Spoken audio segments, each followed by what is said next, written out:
Let's do this. Just waiting on you, babe.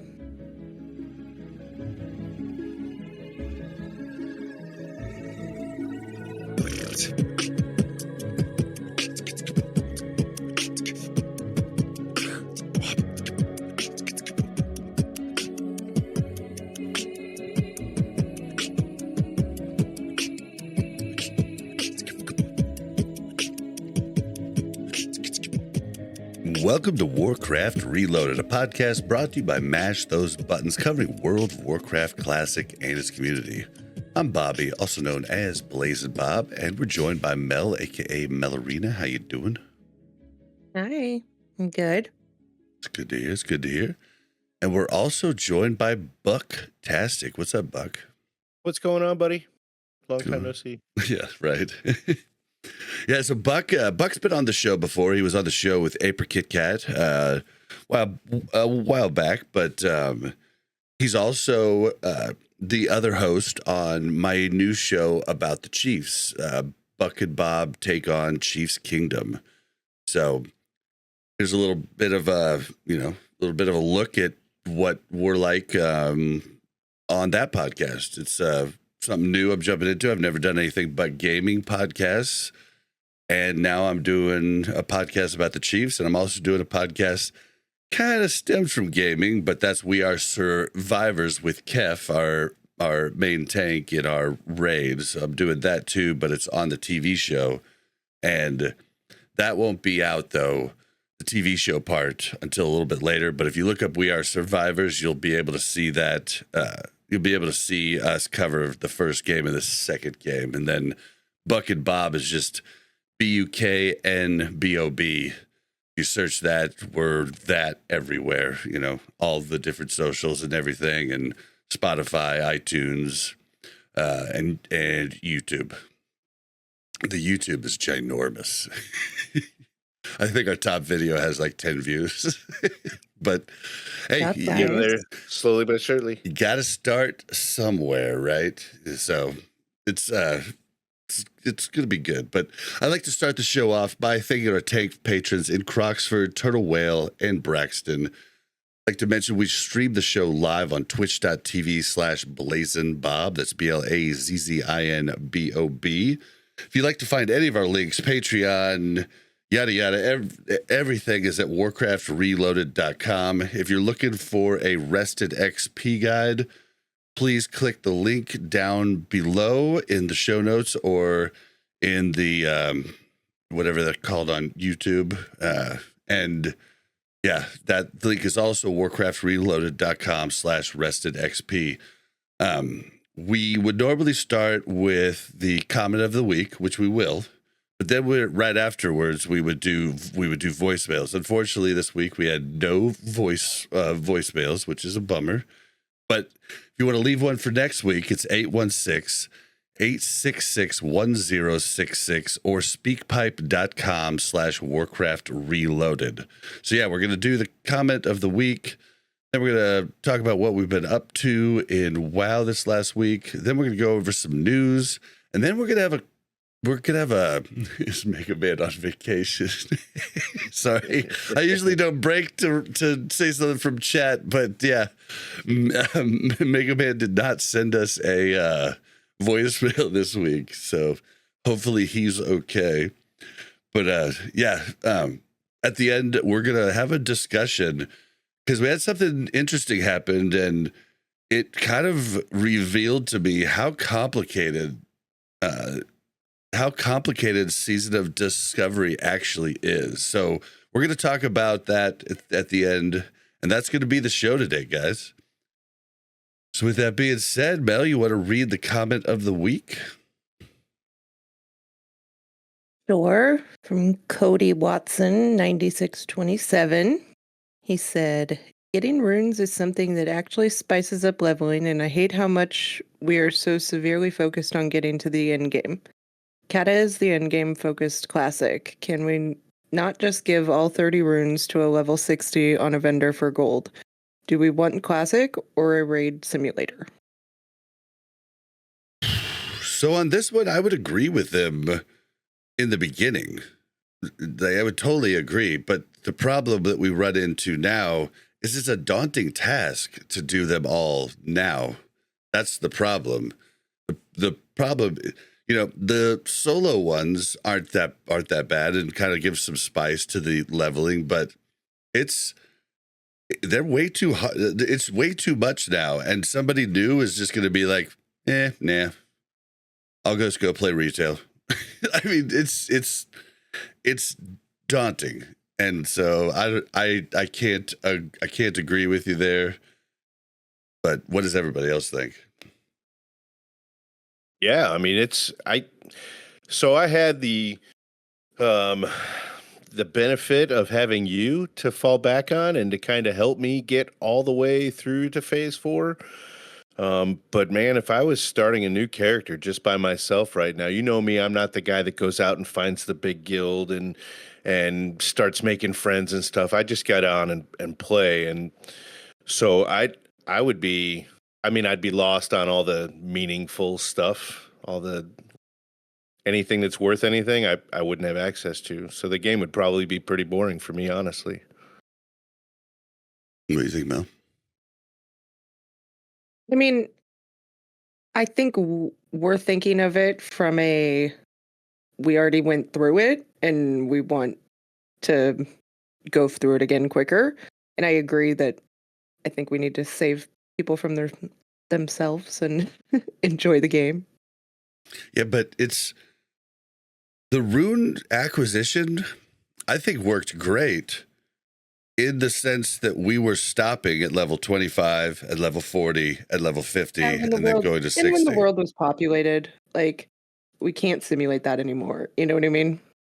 Yeah, this is the normal way that it always goes. It starts to drop off. You could look at it from 2004 to now, and all the data shows the same thing. It always drops off. It gets harder. The end game gets harder, and a ton of people drop off. It's just the way that it goes, and then there's nobody left leveling for you to do anything with. So I think the runes were cool, but only because the rune acquisition was cool, but only because we were staggering. I would be overwhelmed if all 30 runes needed to be discovered and we started fresh today and we could level all the way to 60 and I had to find all of those runes. I would be, my brain would be spinning. Yeah, but if you're starting, like, for instance, I'd run a rogue and I use probably, 12 to 15 different runes, you would probably know ahead of time what you're looking for. If with a little bit of research, and you don't have to get all 30 of them. Yeah. I mean, I guess it depends on who, like, a lot of people playing hybrid classes, if they just want to heal, then they only have to go for a certain amount of runes. If they just want to, druids, if they just want to do feral, they only have to go for a third of the runes. Same with other hybrids, but with the rogue, we've changed what's BIS so many times. We've used almost all the runes at different times.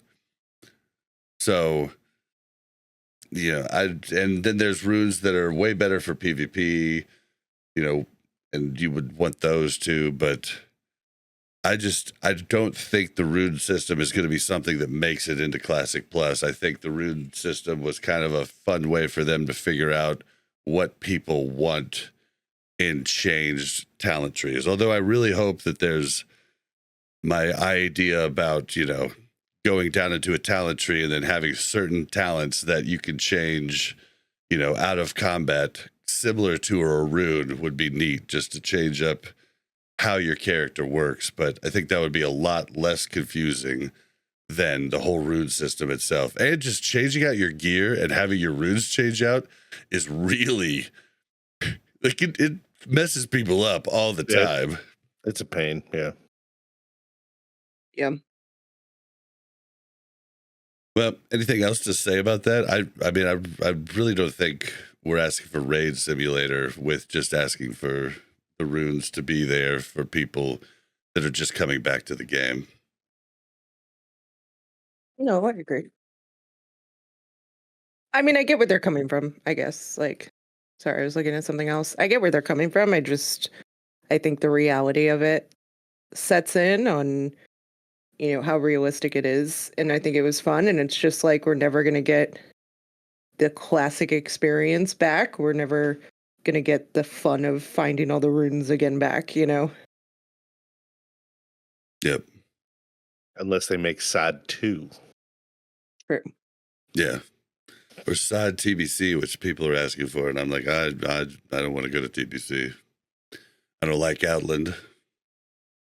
Not a fan. Anything else? Nope. All right. What's everybody been up to this week in WoW? In WoW, I've done not a whole lot. I had a little bit of honor to get on Monday that I wasn't able to scrap together this weekend, so I logged in for a couple of BGs, but I haven't been able to play a whole lot this week. I've had other things kind of pop up. Mel? I raided, but I don't think I did much else than that. How much PvP did you do, Mel? Oh, a ton. That's all I did, actually. I'm sure. You jumped on and helped us one night do, we got a few people BWL attuned, and we were also supposed to finish my 0.5 quest. But after I got everybody through, I forgot to summon the 0.5 quest boss, so I have to do it again. But I'm sure other people are going to need runs to get BWL attuned. I did it like early in phase 4 because we found out you could early. But I'm sure other people need to do it, and I could get done with my 0.5 quest finally, which will be pretty cool. But yeah, for me, I did a ton of honor. I finally got done with rank 10, and so now I am ready to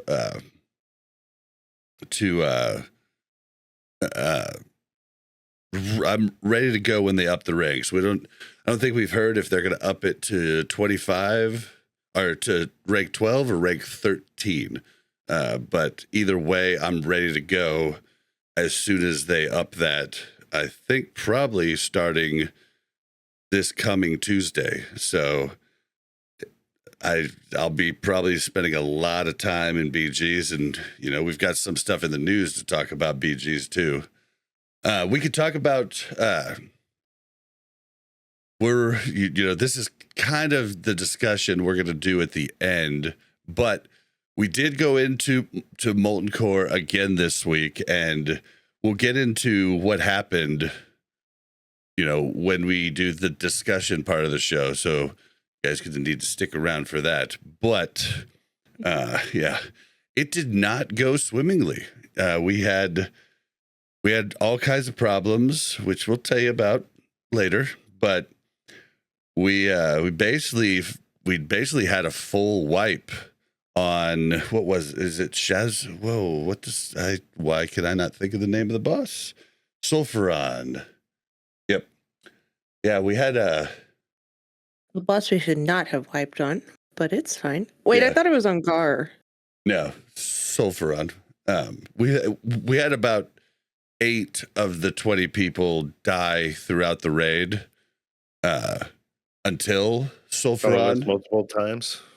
But basically, when we got to Sulfuron, we had a full wipe. We had an issue with line of sight on the tanks. The tanks kind of pulled them into a different position than they normally do, and there's this little hill that made it so they were out of sight of the healers.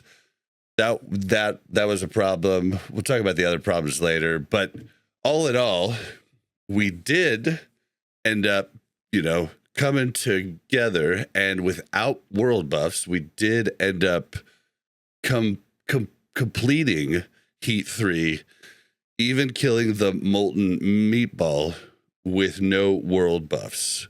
So that was kind of cool just to see that we could do that, because we had not done that before. We had been just rolling through with world buffs, and so it was kind of neat to see that. Then we went to Ani, just destroyed Ani, but it was the first time that we've wiped since the second lockout of Molten Core. So it was definitely a shock to some people's systems, but we did persevere, and we did end up getting everything down. We got some great drops.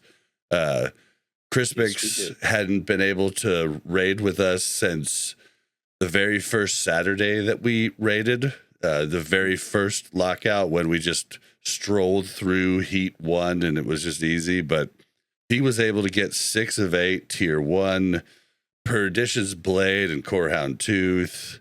And yeah, it was pretty awesome. Oh, he also got Corehound gloves, and yeah, it was pretty awesome there. We got 2 onslaught girdles, which onslaught girdle hadn't dropped for us once yet, but we had 2 warriors that really wanted them. 2 of them dropped, so that was beautiful. So that's knocked out. So we don't have to feel bad about, because this next week is our last MC. So it felt good to get those big items. We still need a lot of what's the ring? Oh my gosh, what's the ring? Band of Acurias and quick strike rings. We didn't get all of those, but shit happens. But yeah, all in all, it did turn out to be a good learning experience. But yeah, it was a little rough. But yeah, I think that's all I've been doing. I don't think I've mostly PvP. I've been just running different things with other people, helping people get different things, just depending on what's going on. But yeah, that's been basically what I've been doing. All right, well, we should probably move on to time for the news. All right, so free character transfers activated this last Tuesday, and everybody was kind of forced to move over to our realm, or not forced, but you could no longer make characters on any of the realms besides Crusader Strike for PvP and shoot, what was the other one? The one that didn't? I don't remember the PvE one. Yeah, I don't either. But either way, everyone has started to move over, and the server is packed, super packed. And yeah, we've had tons of layers, tons of people coming in, tons of people trying to get new guilds. We've had a lot of new people added to Swamp, so it's been interesting, and it's been some markets on the auction house have tanked, and some have held steady, but it's been a weird time. Have you guys experienced anything from everybody coming over? I mean, just other than there's a whole lot more layers, but no, I haven't played a whole lot since. Yeah, there's a whole lot more layers. There was 3 layers at like 10 a.m. the other day on a weekday. Yeah, Wednesday. And then there was like 7 layers that night. Mel? Yeah, I mean, I haven't played enough to see a huge difference. I think it'll be really nice if you're, leveling up. There's a lot of people, and getting in groups, finding a guild. I think it'll be fun. I haven't seen any downsides to it. It went smoother than I thought it would, to be honest. Really? Because there has been a ton of problems with it. Well, I haven't experienced problems. Well, you didn't have to move. Yeah. Like what? What kind of problem? Different people were having a thing where they were trying to move multiple characters at once, and it puts them in a queue. And then, but then they were like logged in to a character on that same server, and every time one of the people in their queue would actually get moved over, it would boot them from the server on the character that they're on, but they hadn't transferred the character that they were on. And and then there was other things where the queue was saying like it was going to take hours, and normally it should take like up to 5 minutes or so. There was a lot of stuff going on. There was a lot of confusion with if you couldn't move if you were a guild master of a guild, and then there was I'm trying to think of the other ones that I heard. There was a good amount of problems though. Okay, I guess I meant moving. I guess I meant there wasn't any problems on the server side, like on our end, from more people being added. Yeah, gotcha. Yeah, I haven't seen any lag or anything. Yeah, I mean, I wasn't talking for all the people that had to move. Just convenient people that just sat there and saw people come in. Yep. Yeah, the process of moving over, those are different servers that handle that, and I think they got a little overwhelmed for sure. Yeah, that's fair. Then there was also another bit of controversy. The OCE realms, there was a lot of people, believe it or not wanting to move over. I think a lot of people just don't realize how little impact it has with a ping of 200, 220. Yes, there are some things that would be troublesome, but it's not that big of a deal outside of PvP. So I don't know exactly why they're thinking the way they're thinking, but that has to be it. A lot of people wanted to stay. So Blizzard was looking for a way to make Australia and New Zealand happy. So they looked for different different strategies that they could use, and they came to a consensus, and they opened up transfers from Penance AU to Wild Growth, Shadow Strike AU to Crusader Strike, Wild Growth to Penance, and Crusader Strike to Shadow Strike AU. So they're allowing people to move over.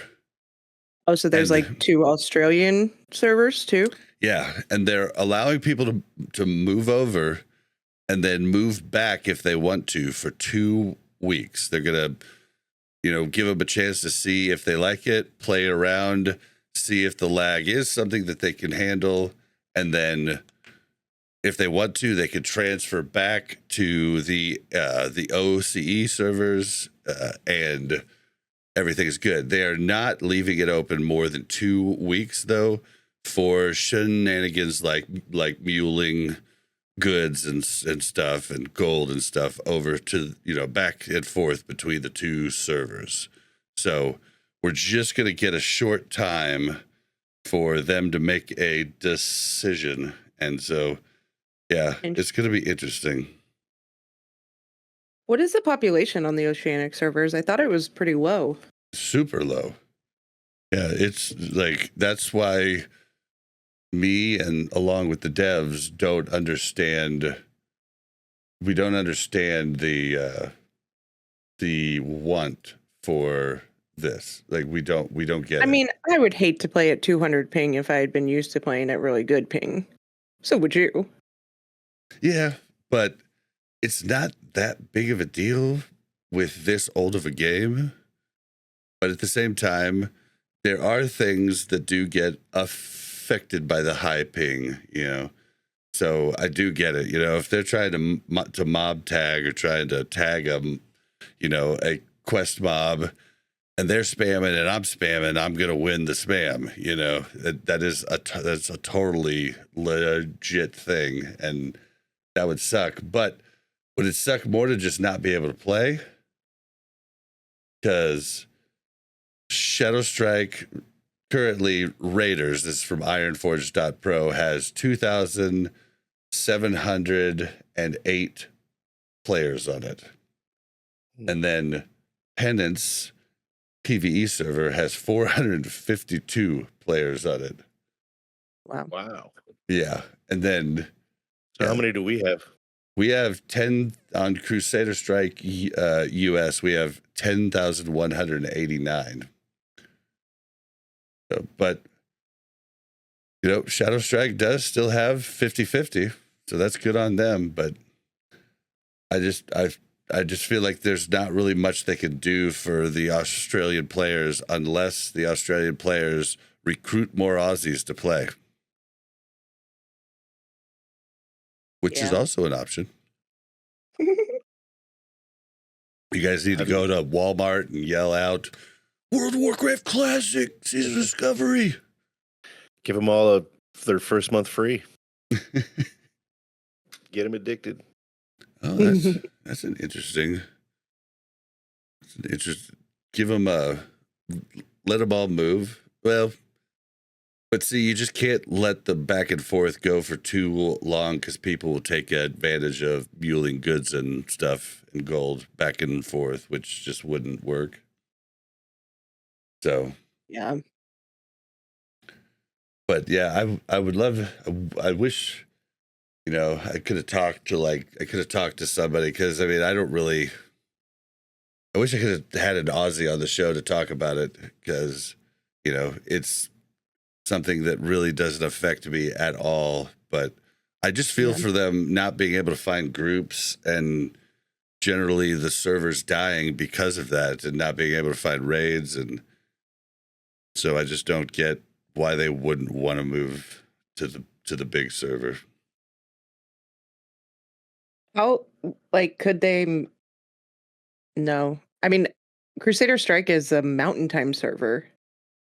Yeah. So could they have put it on a server that was not as, does Crusader Strike have more ping than another server might? Yeah, I don't know that they even have West Coast servers anymore. I'm not sure because it used to be they had West Coast servers and they had East Coast servers, but East Coast servers were actually Central Time servers. They were in Chicago, but it looks like they have new server farms. That's why we're on Mountain Time on Season of Discovery. However, I don't know if they're still using other ones for, say, retail, yada yada, or Classic Era or anything. I just don't know. I haven't seen or not, but I'm assuming that the price for West Coast servers is off the charts if you're in California, because anything you do in California sucks. Their whole economy is crashing. So you can't really, they're gonna move to where it makes sense financially. And I don't know if there's server farms outside of California on the West Coast. I mean, I'd love to be educated on that, but yeah, I was just curious if there was other servers that they could have moved everybody to that would have been more beneficial for the Oceanic crew. But I'm curious too, but my guess is the reason they've moved off of West Coast is because the prices are astronomical, just like everything else in California. Okay. And Seattle too, for that matter. So it's kind of a bummer for everybody. But they would have a little bit better ping if they were on the West Coast, but that's about it. Okay. All right. So talking about our simplified rune discovery, they have plans to do this here in phase 5. So basically, a lot of the really hard ones to get, you're going to be able to buy with certain currencies. I don't know if you'll be able to buy with multiple different currencies, but most likely reals. But maybe you'll be able to use the other currencies too. I'm not sure, but you'll be able to buy like things like the dark riders runes, the wild gods, the ley lines, Illidari dark feather, like, and you'll be able to.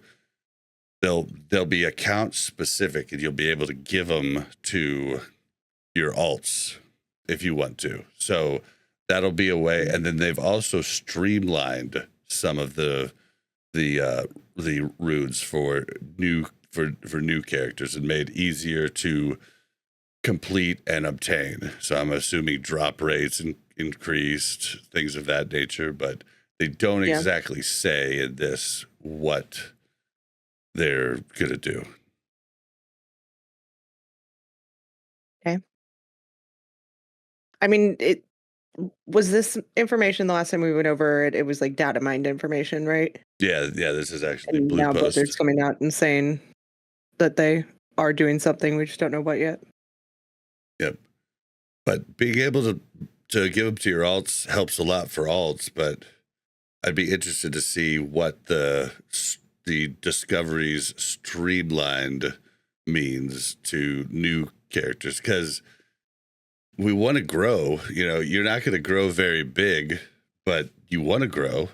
Like, I just don't get, if we want people to jump in, you know, we have a steady rating population right now of around 80,000 people in SOD, but we're not going to grow at all if we don't make things a little bit quicker and easier for people. And that's just kind of the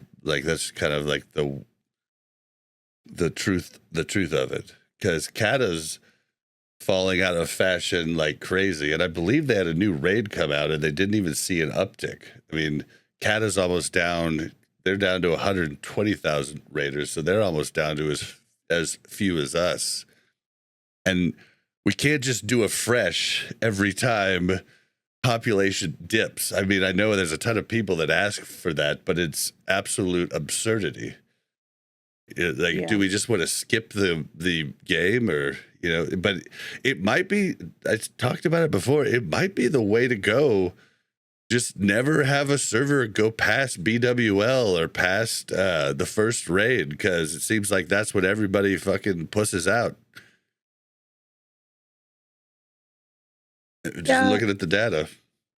I mean, I think that's just, in general, people feel like it's too late to jump in after a certain point. You know what I mean? Like, you lose, like, when people don't, I think that's why fresh gets more people into it, is because they feel like they can come on and start anew. I think that was the enticement of seasons, right? Season of Discovery and Season of Mastery, right? Was that you could come in, if you missed a season, it was fine. You could catch the next one, right?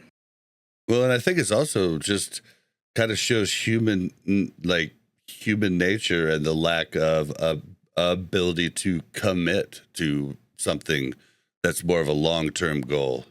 I mean, they want all... Real life happens. I mean... I don't think real life happens to that many people. What would you suggest? Like right now, if somebody was to start a new character, you get the experience boost and all that good stuff, right? So, like, what more can they do to kind of make it easier for a new player? Just give them all the runes. I mean, that's what I've been saying. Yeah, everything except for the ones that came out in Phase 4. You know, they got to do something. But I'd start a new alt right now if I got all the runes from Phase 1 to 3 and could just have a good old time running through. You know, it's already Walking Simulator 2004. Like, yeah, but them making it easier. Them making it easier for you to make alts doesn't increase, one, the number of people that they have subbed or the money that they're making, and two, it almost limits the rest of... I didn't say anything about alts. I'm not talking about alts. You just literally said, I would make an alt. Oh, yeah, I would, but I'm saying other people might just go ahead and start in. Okay. So what I'm saying is that it almost limits the people, though, coming in. If everybody else can just make a bunch of alts, and then there's like, I don't know, less spots for the people that aren't exactly what they want. You know what I mean? Like, if it's so easy to make an alt and build it up, then why would we bring the extra warlock or the extra mage or something? You know, I don't know. Yeah, I was just, my alt statement was just to point out, I don't want to make it alt, but I would if this cool thing was there. Was my point, and maybe other people would be enticed to come back and just give Sod a try. Whereas right now, Sod looks like a mountain for them to climb. I mean, I think it is. Yeah. I just think that's the nature of the game. Yeah. I'm trying to think of like that's why I was saying maybe the trick of Classic is just never to go on to the bigger, badder raids. I mean, that or just have them come out back to back or have them all open at once, or I don't know. Many people do not stay for the end. You can look at the graphs on ironforge.pro and just look. But generally, when a new raid opens up, you do have a bunch of people coming back. So I'm hopeful that we do see a little bit of growth in BWL, but I don't know that that's going to happen. I'm not positive on that. I don't know.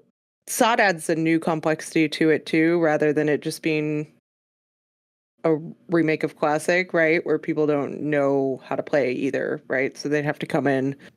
You could give them all the runes, but then they'd still have to learn everything. Mm-hmm. And it is Classic.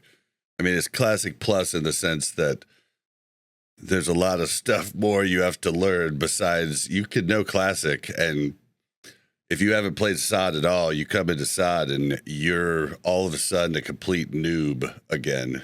You know, no matter how good you were at our original vanilla. Yep. For sure. Well, Bob just like ended a topic and then walked away. Yeah. So, I guess the next thing is new class specific item discoveries. I don't know. Hold on. More discoveries for you to make in Phase 5, including new class-specific items for every class to find. For now, our lips are sealed on more details. What do you think they would give us? Class-specific item discoveries? Like Mass Dispel? Is that on the radar? Because that'd be nice. You know, Or runes. You're muted, Bob. It doesn't say anything about runes. It says items. I know, but I could get an item that let me Mass Dispel. I'm just saying. It'd be nice. I'm guessing it's... Maybe. I'm guessing it's like the books that they came out with, like new like quality of life books to make certain things easier. And I could get a book that turns my Dispel into Mass Dispel. I'm just throwing it out there, devs. If you haven't decided, I just think my life would be so one much player's happier. vote. It's absurd that It's every priest's vote. Yeah, it's absurd that we have so little dispels on the magic dispels on the horde side. But I literally just sit there and dispel. Nothing makes me more mad when somebody says, can we get dispels, please? For the 10-second spell that recasts every 10 seconds. So no, I can dispel 3 of you and then it gets back on you within 3 seconds and I'm done. I'm done with that. That's all. All I have to say about that. So I think Kef is in chat is correct. Kef says it's the weapons. I bet, and we've seen data mined legendary weapons for like each class, or I think they're legendary datamine. It's hard to tell. The datamine stuff is really hard to read, so it's not like an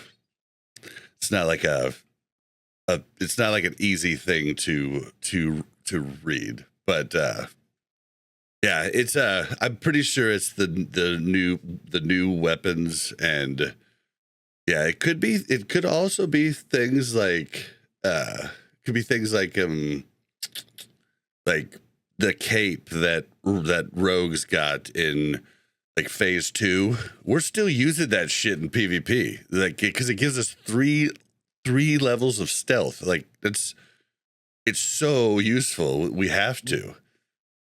And we're still using those in certain situations. So I think it's very possible it could be little things, and maybe it's a cape that gives Mel mass dispel. It could happen, you know. That is a possibility. But what do you think it could be besides runes or weapons or?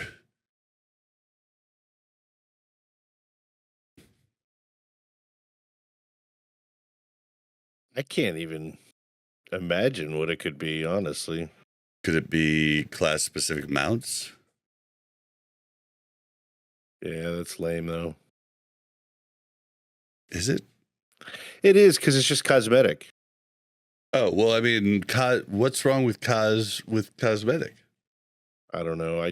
I kind of, if they're going to give us something, I kind of want it to have some value. You know what I mean? That like it does something to my game playing experience. And Does I've cosmetic just- not do that? no, it's cosmetics never done anything for me. It's like when I was playing, I can't even remember that game now. The one where the battle royale started or became real popular. Oh, Clash of Clans? No.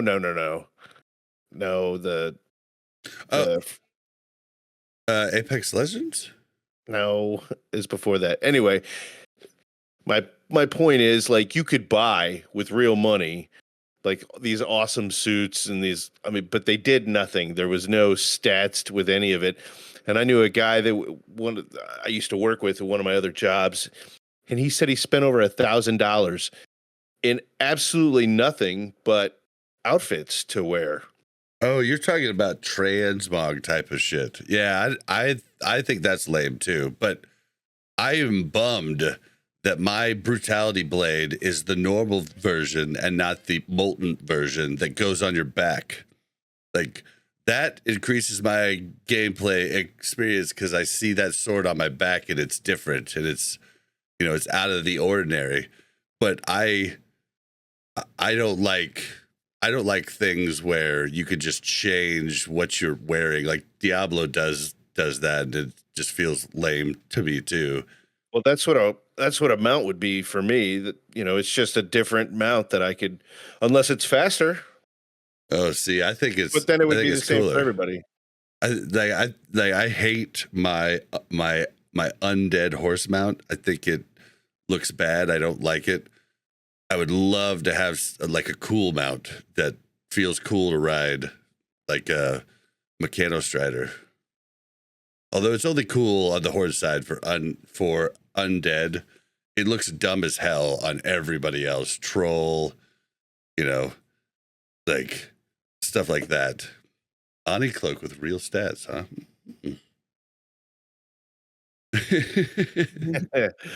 No, the You take undead that back. horses are horrible. Yeah, it's horrible. With My this- undead horse. with their stupid robe that comes down. Like, give me a normal horse any day of the week. I mean, you're a skeleton. Like, you can't have a normal horse. Like, that's just not part of the deal here. Is that good? I'm gonna have a raptor here come rank 11 in PvP, so I can get That's the cool. PvP raptor. Woohoo. Yeah, Me too. I'm really close. yeah, you're not even close. Not even close. But yeah, like I like mounts. What else? I mean, what else could it be? Like an Ani cloak with real stats is interesting, but That's not character specific though. Or that's not class specific. These are going to be class specific items. It's got to be the weapons. And I'm hoping there's like a long quest line you need help from a lot of friends to get done. Don't put it like when I talk about the runes, just giving them to people now, it's because there's no one to help them. But when you first put in these weapons, everybody's going to want them. So people will help other people to help themselves get theirs. You want people to have to group up.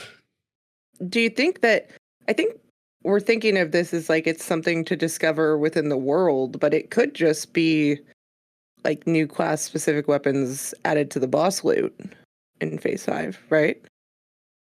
Wait, say that one more time. I guess it does say for every class to find. So that does make me think it's something not within the raid. Yep. Yeah. Okay.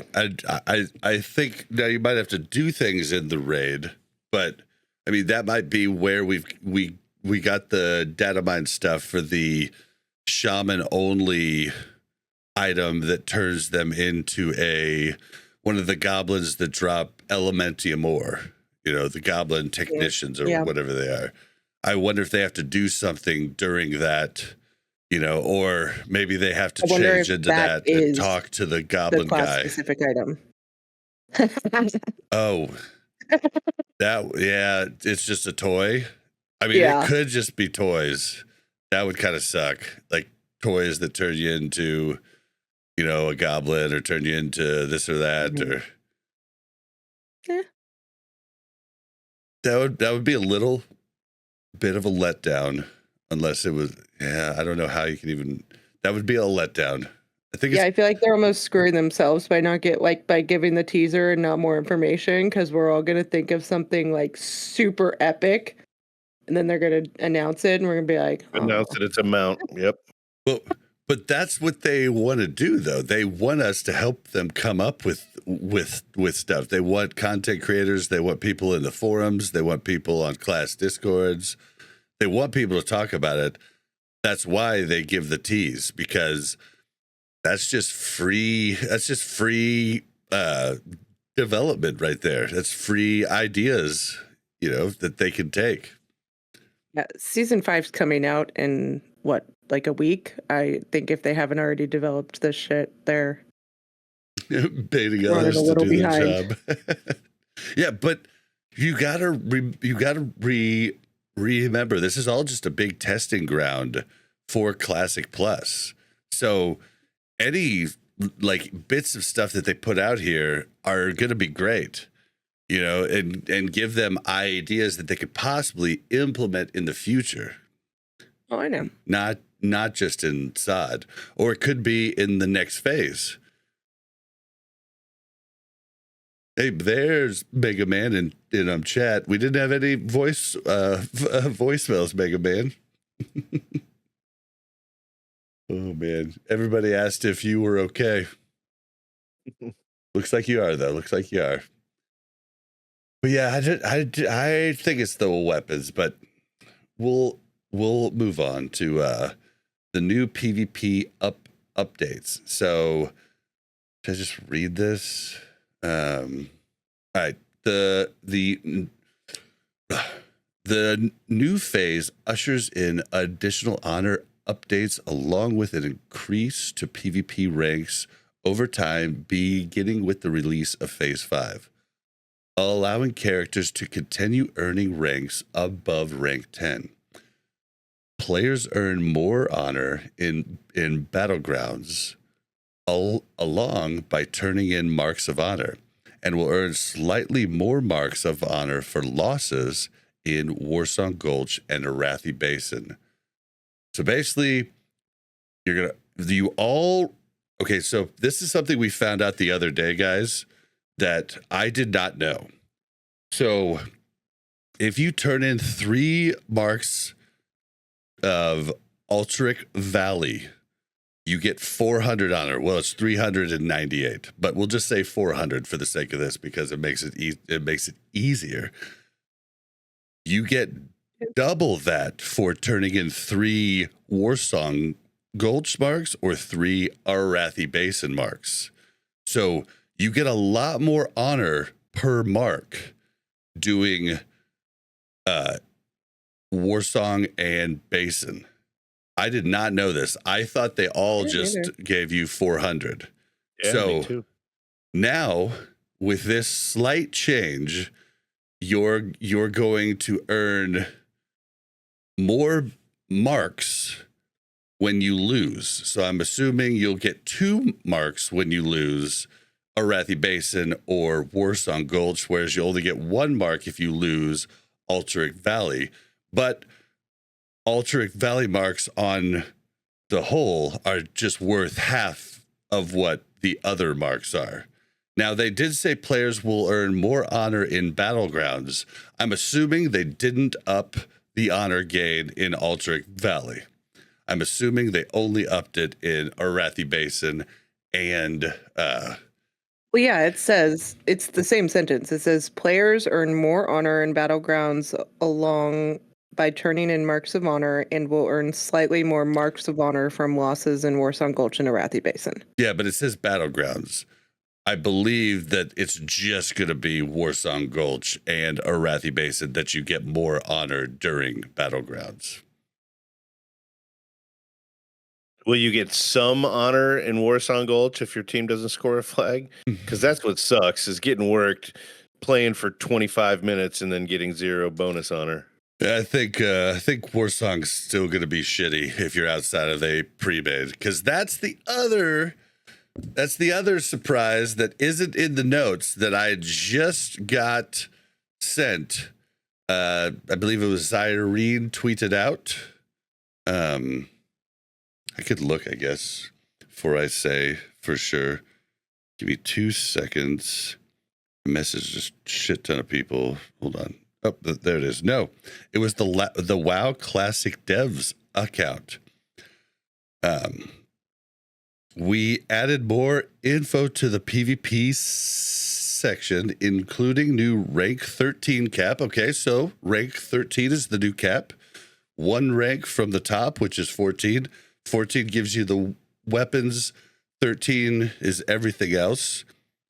So they're probably waiting on 14 till AQ, because that's what those weapons are equivalent to, and it would just make everything, you would have to go for those weapons in PvP if you were gonna be wanting to parse at all. But the and here in this tweet is, and removing the queue restrictions from Warsong Gulch and Arathi Basin.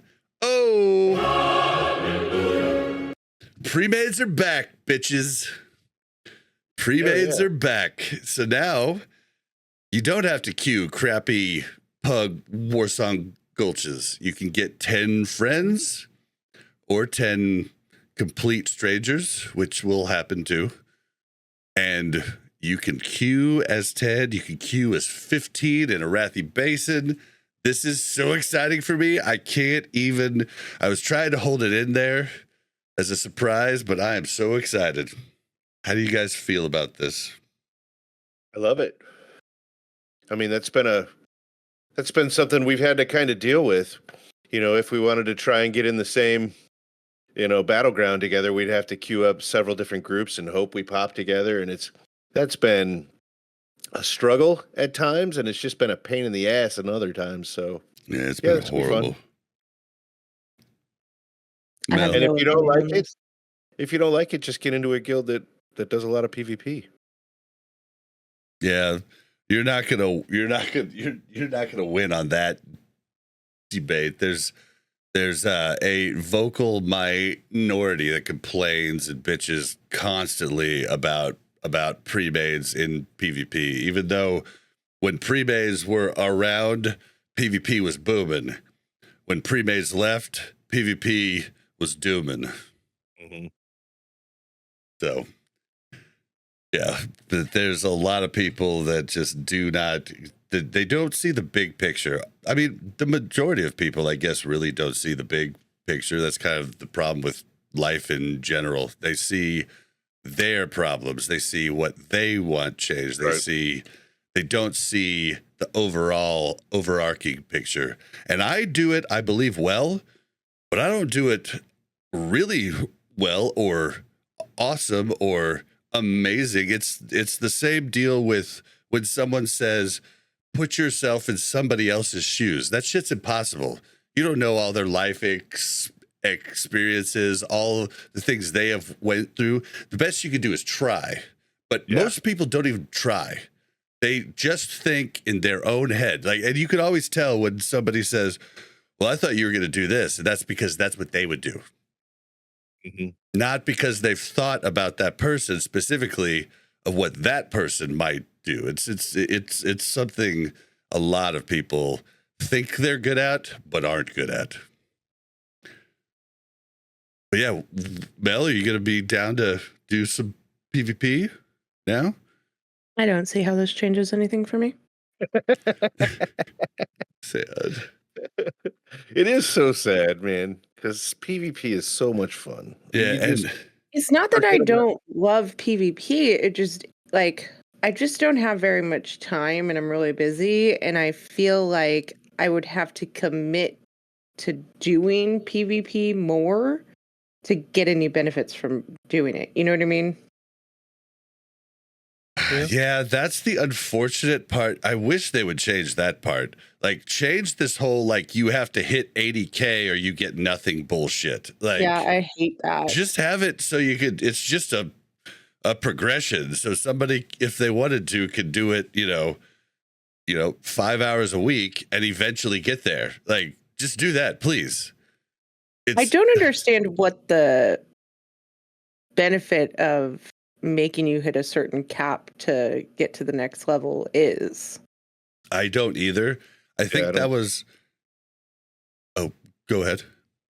No, I was going to agree. I don't see a benefit to it at all. Well, it was. So they changed the original vanilla plan, and I'll try to explain this for people that don't know.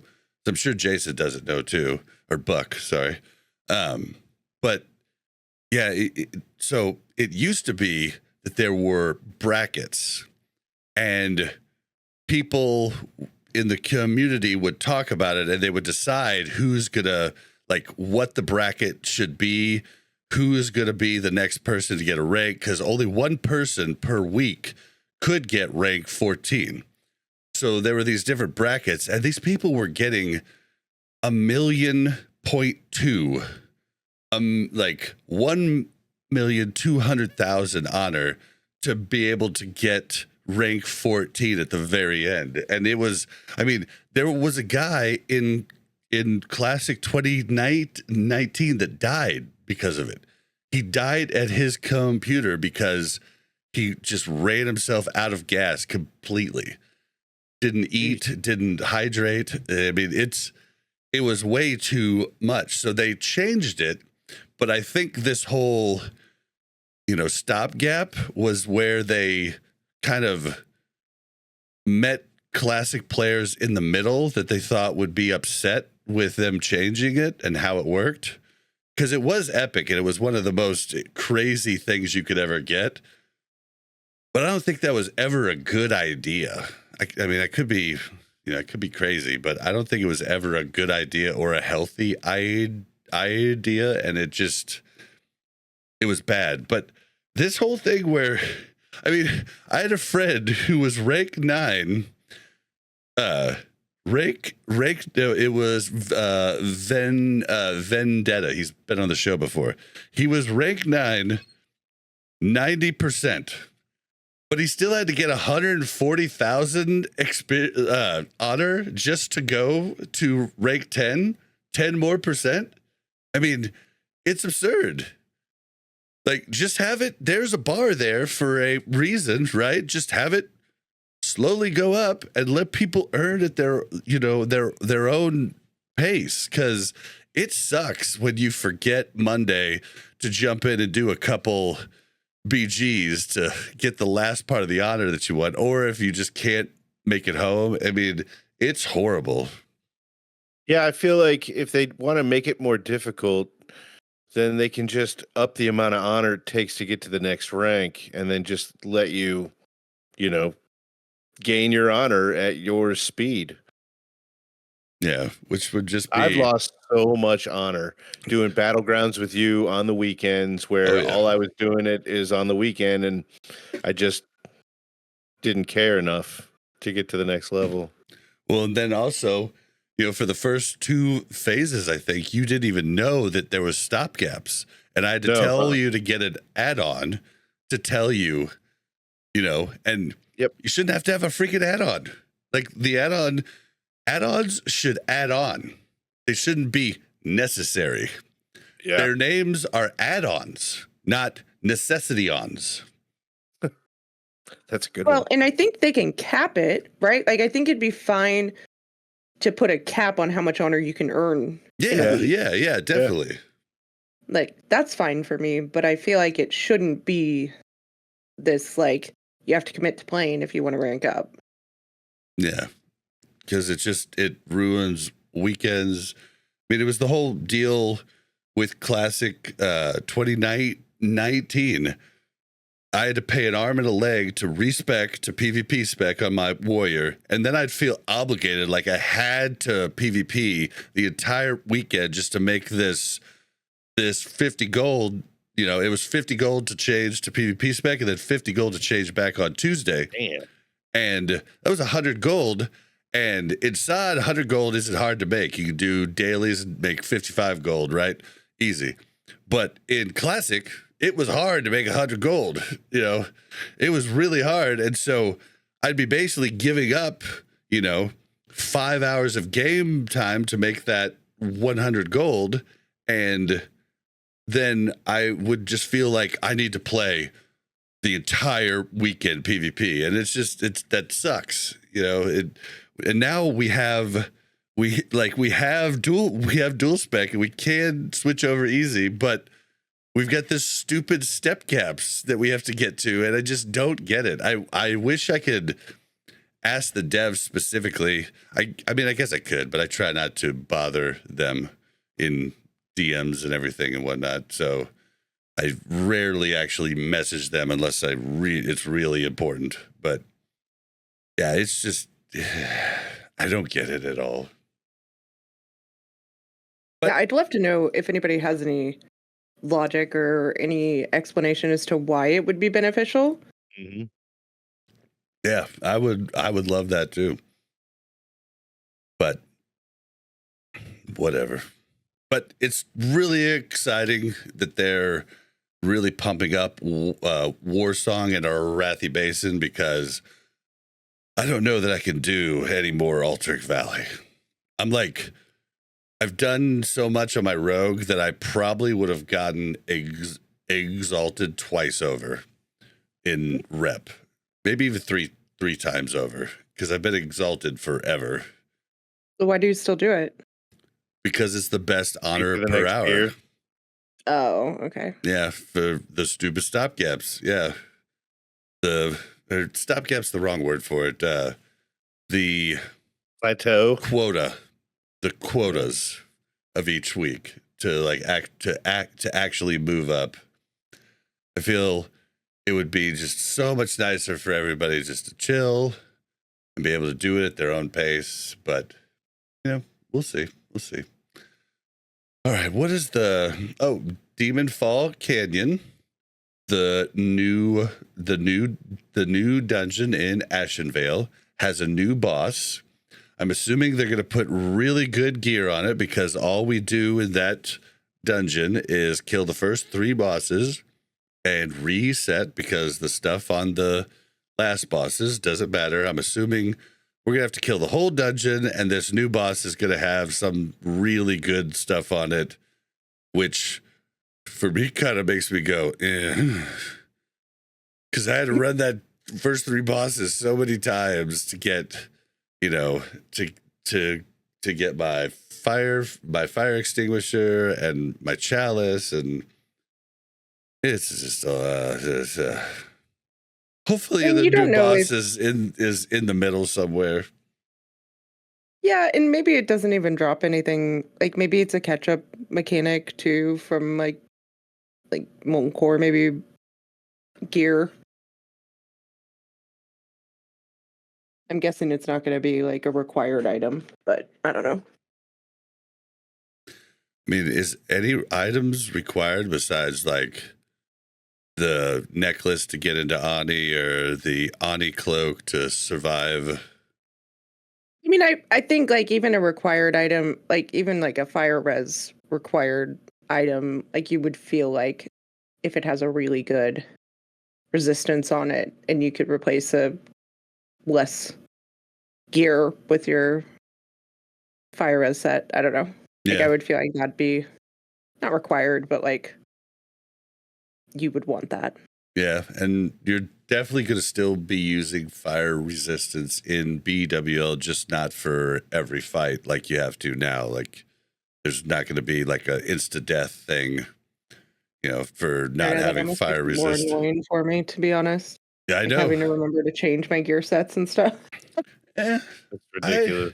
I like that a lot. I think it's really cool to work on different gear sets. So I disagree with you there, but it is going to be a pain because there'll be more people edging and making healers' lives more difficult because they're like, well, I can drop a fire resist and I can parse better. As long as everybody else uses theirs, we'll be good. But then when 6 people decide to do that, all of a sudden, ugh. Yeah, well, they can die and then have fun with that and bitch about losing their world buffs. I'll say, well, you shouldn't have taken so much damage.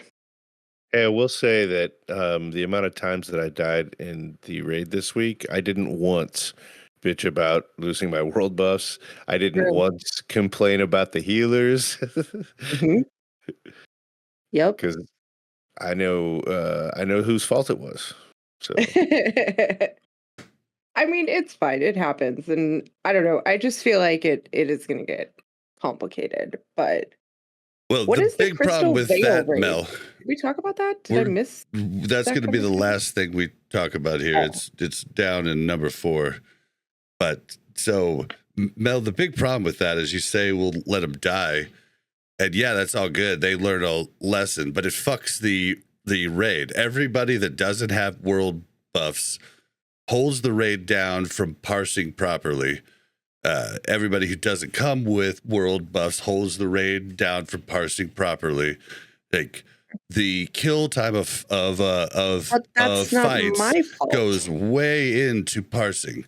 Like, so everybody having buffs, killing everything, and nobody dying is one of the biggest ways that you're able to parse. So it's Yes, but what I'm saying is just that's not saying my it's fault shitty. as a healer. Like, I know, but I'm that's saying their fault. Like, I liked everybody having to hit a certain point because it made sure that there wasn't people skimming.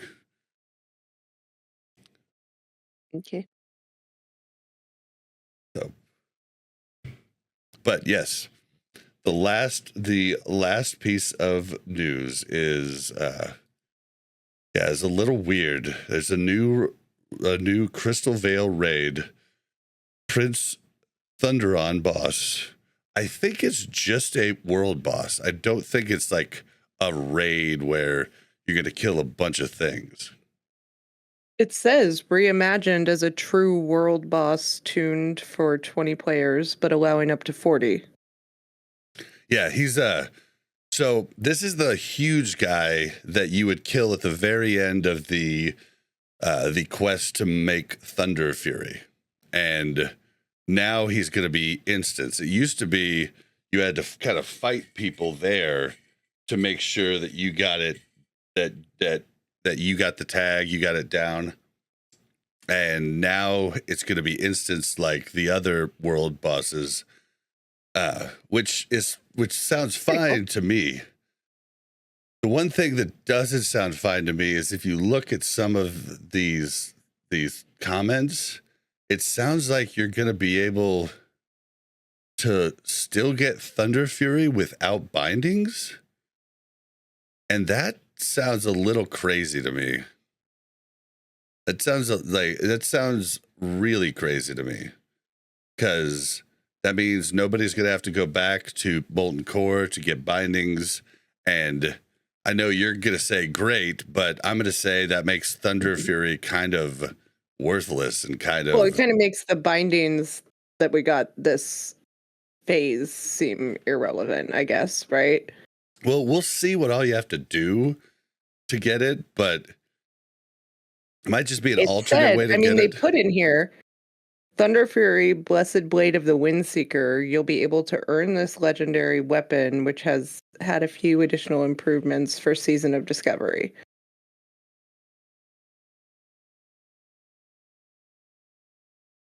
So I don't know if that means you still have to have the bindings to earn that. Well, but I don't know why they would say it, because you already know, or we already know that you'll be able to get it with bindings. They specifically said that you won't have to even be on the quest to do it, so it makes me think the bindings are going to drop from him. No, but before you had to be on the quest to even fight the boss, right? Yeah, to summon the boss or whatever. Yeah. So I think they're saying you don't have to, like, you can fight this boss for people who have never done it before. That could be it. That would be cool, but I feel like this is saying that there's going to be a chance for bindings to drop off of him. Maybe. Which I don't know how I feel about. I don't know. I don't think that's the end of the world. Yeah, well, you're not a warrior or a rogue, are you? True. I don't know. It's just, I don't want it to turn into, Oprah, and you get a Thunder Fury, and you get a Thunder Fury, and you get everybody check under your seats. You'll find a Thunder Fury under there. Woo! Yay, everybody. Yay.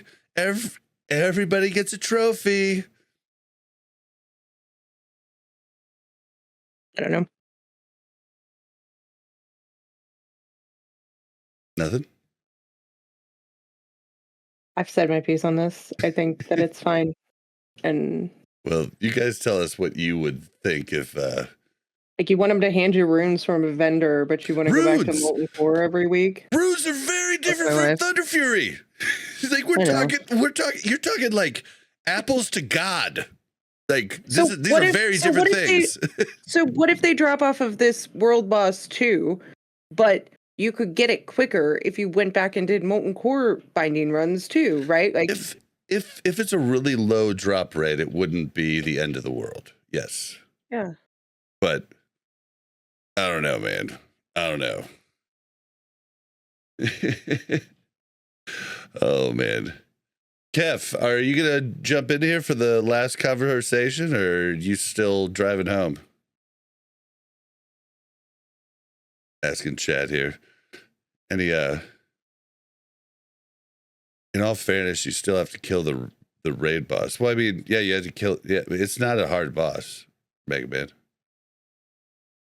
The boss you have to kill at the end of the Thunder Fury quest isn't hard. He's pretty tame, pretty docile. But all right, well, let's just go ahead and move into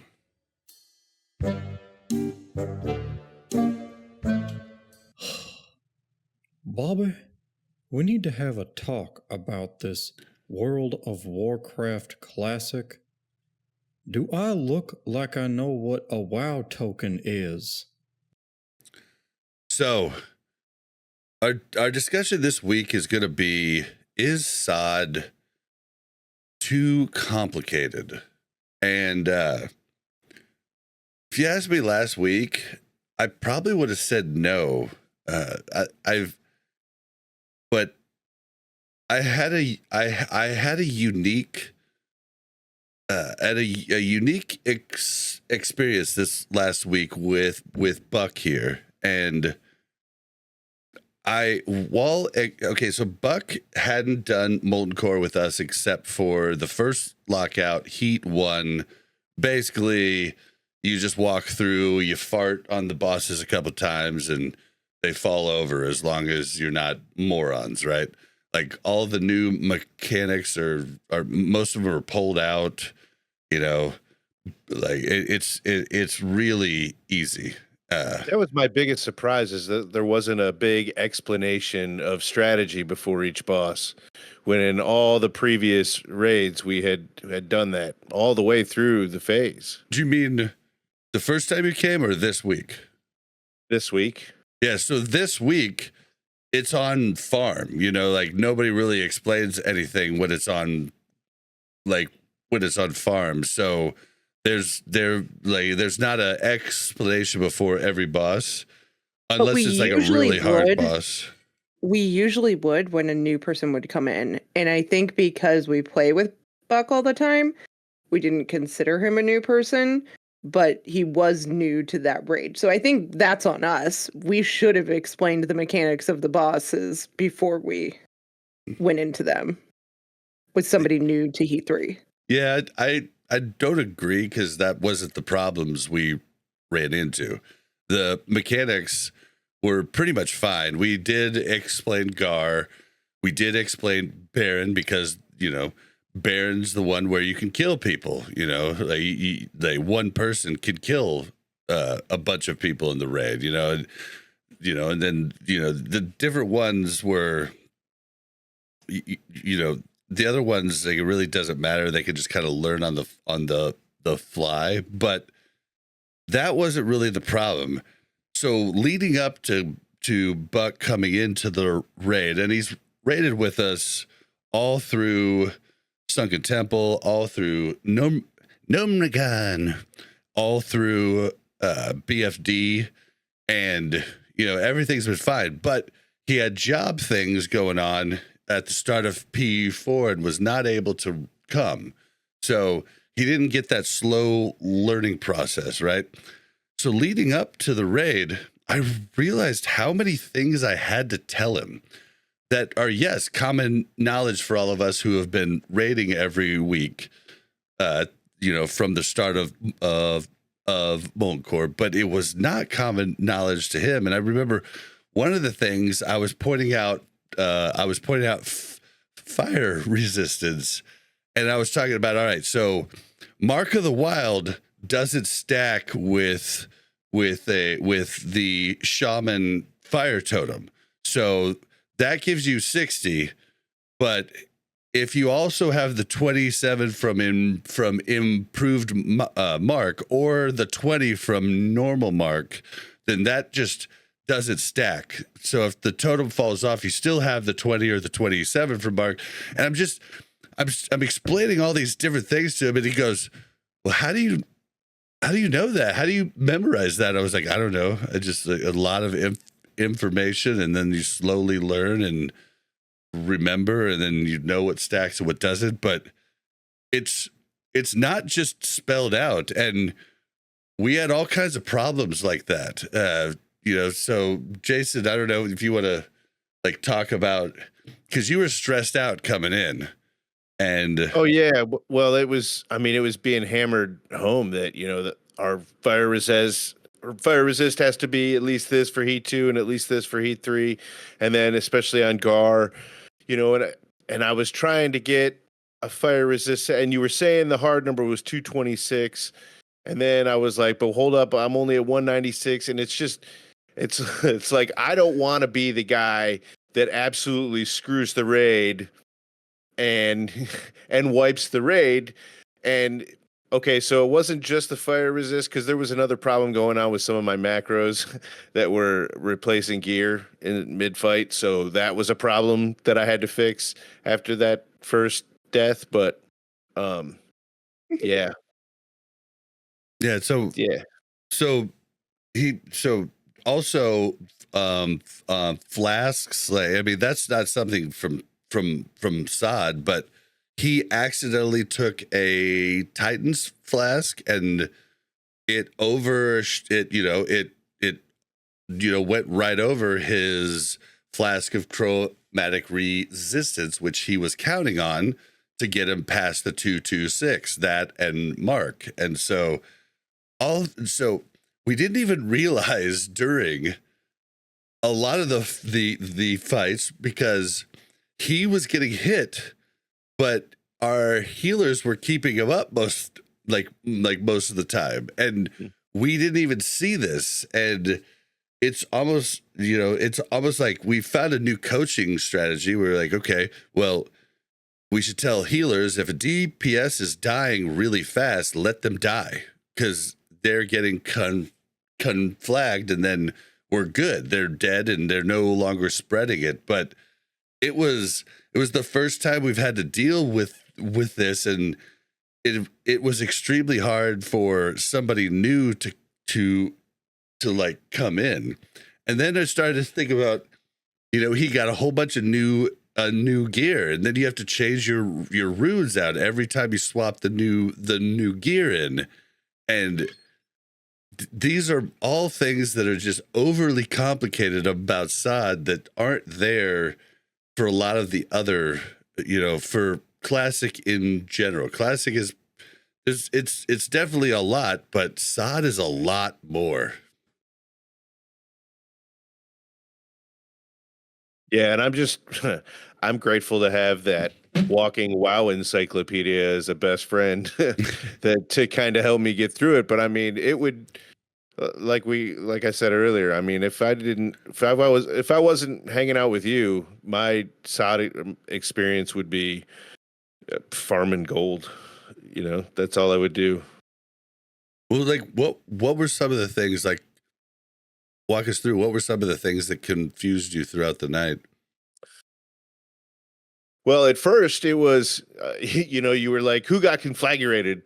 And I was like, all right, so I'm going to like look at my little log chat, right? And I'm just praying to God I don't see that freaking word. And sure enough, I saw it, and I was like, oh, well, he's like just straight up asking. I can't just ignore this because this was on our wipe, right? Yeah. And I was like, yeah, it was me. And you're like, why? And I'm like, I don't have a friggin' clue. Like, well, that's no idea. Well, that's when I hovered over I selected your character, looked at your buffs, and I saw Flash of the Titans. I was like, why do you have Titans on? What's going on? And Titans had been, you can see, or at least with my add-ons, I can see how long it's ran, and it was halfway through its duration, meaning it had been on for an hour. And that means I thought back to it, and as a raid leader, I use method raid tools to kind of shame people that aren't using all of their consumes, because when we do a ready check, I get to see all the consumes everybody has on, and I kind of just shame people. Like, so-and-so doesn't have consumes, so-and-so doesn't have consumes. I mean, I could be the mean raid leader that said, put your consumes on, but I just choose to do the shame route, and usually people will come with consumes the next week. More passive aggressive. I get it. Definitely. That's better than angry Bob. So, but yeah, so I noticed right before I believe it's Shazra. I always get, Sulfuron is Shaz. No, not Shazra. Gehennis. So on Gehennis, I shamed Buck and Drooby because I saw no consumes. And it's a little joke and jest. Well, Buck had not really gotten the level 60 consumes yet. So I had told him all the consumes prior to raid. So I'm assuming, and I don't want to put words in your mouth, but I'm assuming because you were on the spot there and I said, take your consumes, you said, well, what consumes? I was like, well, all the ones we bought for you today. I assume you just clicked everything. That's what I did, yeah. Yeah, instead of reading anything. Yeah, I didn't have time to read them all, man. There's like 43 consumes. Yeah. And so the Titans flask probably got clicked right at that time. That's exactly what happened, yeah. And then basically from that point on, he was it would have been the other way around had I put them on because I put them all on an action bar so that I could just click them rather than having to open my bag and find them. Mm-hmm. So it's just the order that I had put them in. Yep. Well, that's like, now I know. So, I lost what I was going with that. Dang it. Oh well. But basically, he was basically like put under stress, and stress because he didn't want to make everybody else wait, and therefore just clicked it all. But I mean, what's funny is you probably clicked a lip in there too. Although you've used a ton of lips throughout the time, so you probably didn't click that. But anything that was a buff, yeah. And so basically, since he put Titans on, he was at like 160 something, 169, I think. Yeah. with no buffs. So he was good as long as Shammy Totem was down. And that's why we did fine going through until we got to Sulfuron. And that's where his Shammy died. And then he just blew the raid the fuck up. Like, just blew the raid the fuck up. You're welcome. And it was just, it was rough. But with this mechanic, if one person does it can fuck the whole raid. And if we want new people to come in, there's no way that they're going to come in with that type of stress. Now, I know you're going to say, oh, well, they can just do heat 1. But nobody wants to do just the main heat. What should happen, and this is what made me realize, we're going the wrong way. We're going the wrong way in BWL now too. These fucking affixes, like, fuck that. Pull them out. Like, everything the same. Okay, you guys, the devs listen to all these content creators saying we need harder shit. We don't need harder shit. If you want harder shit, go to fucking retail. There's hard shit there. There's a whole bunch of complicated shit for the people that have all the time in the world to fucking research it. But that's probably why retail isn't as popular too. Like, just make it the same fucking raid. Make it something where you can have some beers with your buds. You can have a good time. You can get some fucking loot. Like, if you want to make it harder, speed run. They have Heat 1 that is the same loot that you can just. But it's less loot. That's still. Okay. Who cares? Like, if you're sitting there wanting to have beers with your friends, you're not worried about 1 or 2 more pieces of loot. Like, you're just having a good time enjoying the game. Like, I think that's a ridiculous statement. I think if it was better gear, then sure. I thought they did a really good job. And I think for all of us that did play every week, it did make it much more entertaining. And I think we didn't see the fall off of people leaving once it was on farm, because we kept going from Heat 1, then to Heat 2, and then to Heat 3. We've only been on Heat 3 a few weeks, and we're about to go to BWL. So I feel like there's a lot more people that are playing and continuing to play and continuing to enjoy playing than making it so that somebody can come in on the final 2 weeks of the But that's what you need. And enter Heat 3. That's what you need to do. And he could have, if we had coached him a little bit more, given a little bit more time to that, right? I don't know. I mean, I coached a ton. I mean, Buck, like, how much lot, longer would I have had to coach you for you to be completely comfortable with that? I think it's just in the moment, though. At this point in my life, there's like a maximum amount that can be in there. It's kind of like a water bowl, right? You just pour so much water in there, the rest just starts flowing out. So, like, you know, you got to make sure to cram the best, most important information in there, and then just stop. Let me soak that in. Yeah. And that was just a lot. That was just a lot. And, you know, yeah, there was a lot going on. I will say, in that one fight though, where you guys explained where the guy throws that thing on you and you explode, and if you're in the vicinity, so you had to go run to the wall. You know what I'm talking about? You guys explained that one, Baron. And I didn't fuck anybody. Yeah, Baron, I didn't fuck anybody up on that one. I was good. Yeah, but just the mechanic of having to have the fire res a certain spot was, was just on top of it. I'm just saying, one raid to rule them all is really the way I think it should be going. Like, I'm looking at BWL, these FXs it's fucking lame.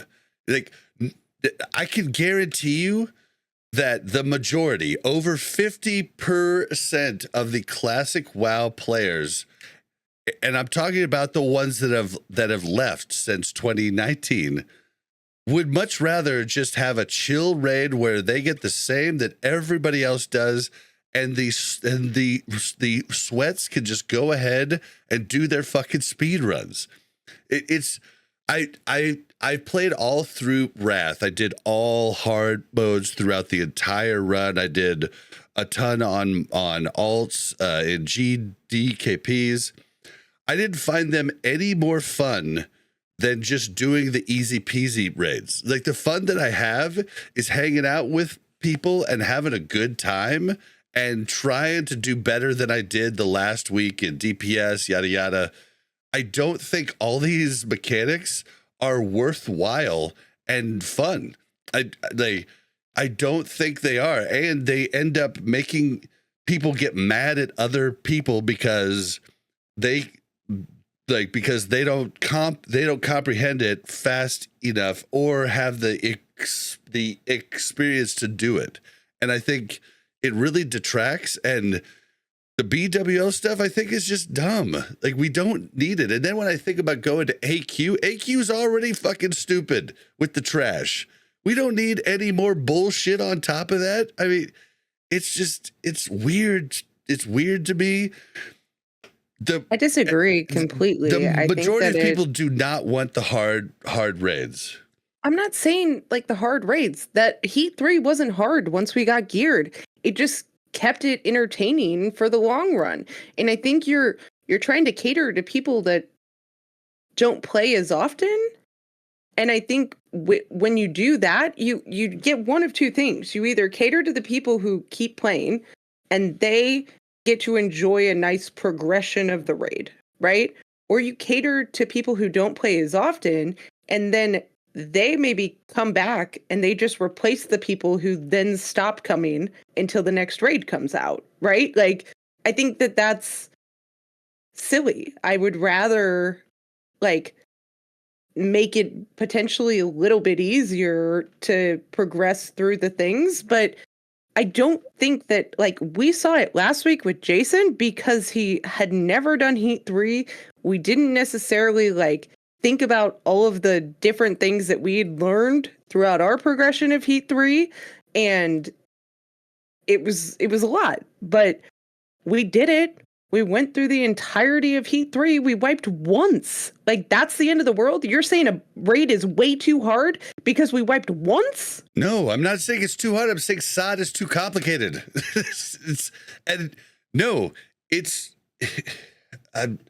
I'm saying you're going to see the raid become too hard with the bullshit that's on the way. They're using all the crap that they did in Season of Mastery, and it's dumb. It really is dumb. It's like all the different FXs. We don't need that shit. Like, we don't need it in there. It's just like you're gonna have melee, being like, don't do green because that'll screw my parse if I get it once. You're gonna have all this like crap you have to like think about and micromanage. It's, if you look at how the population goes, I can do all of this stuff. I'm not talking about me. I'm talking about what's best for the game overall.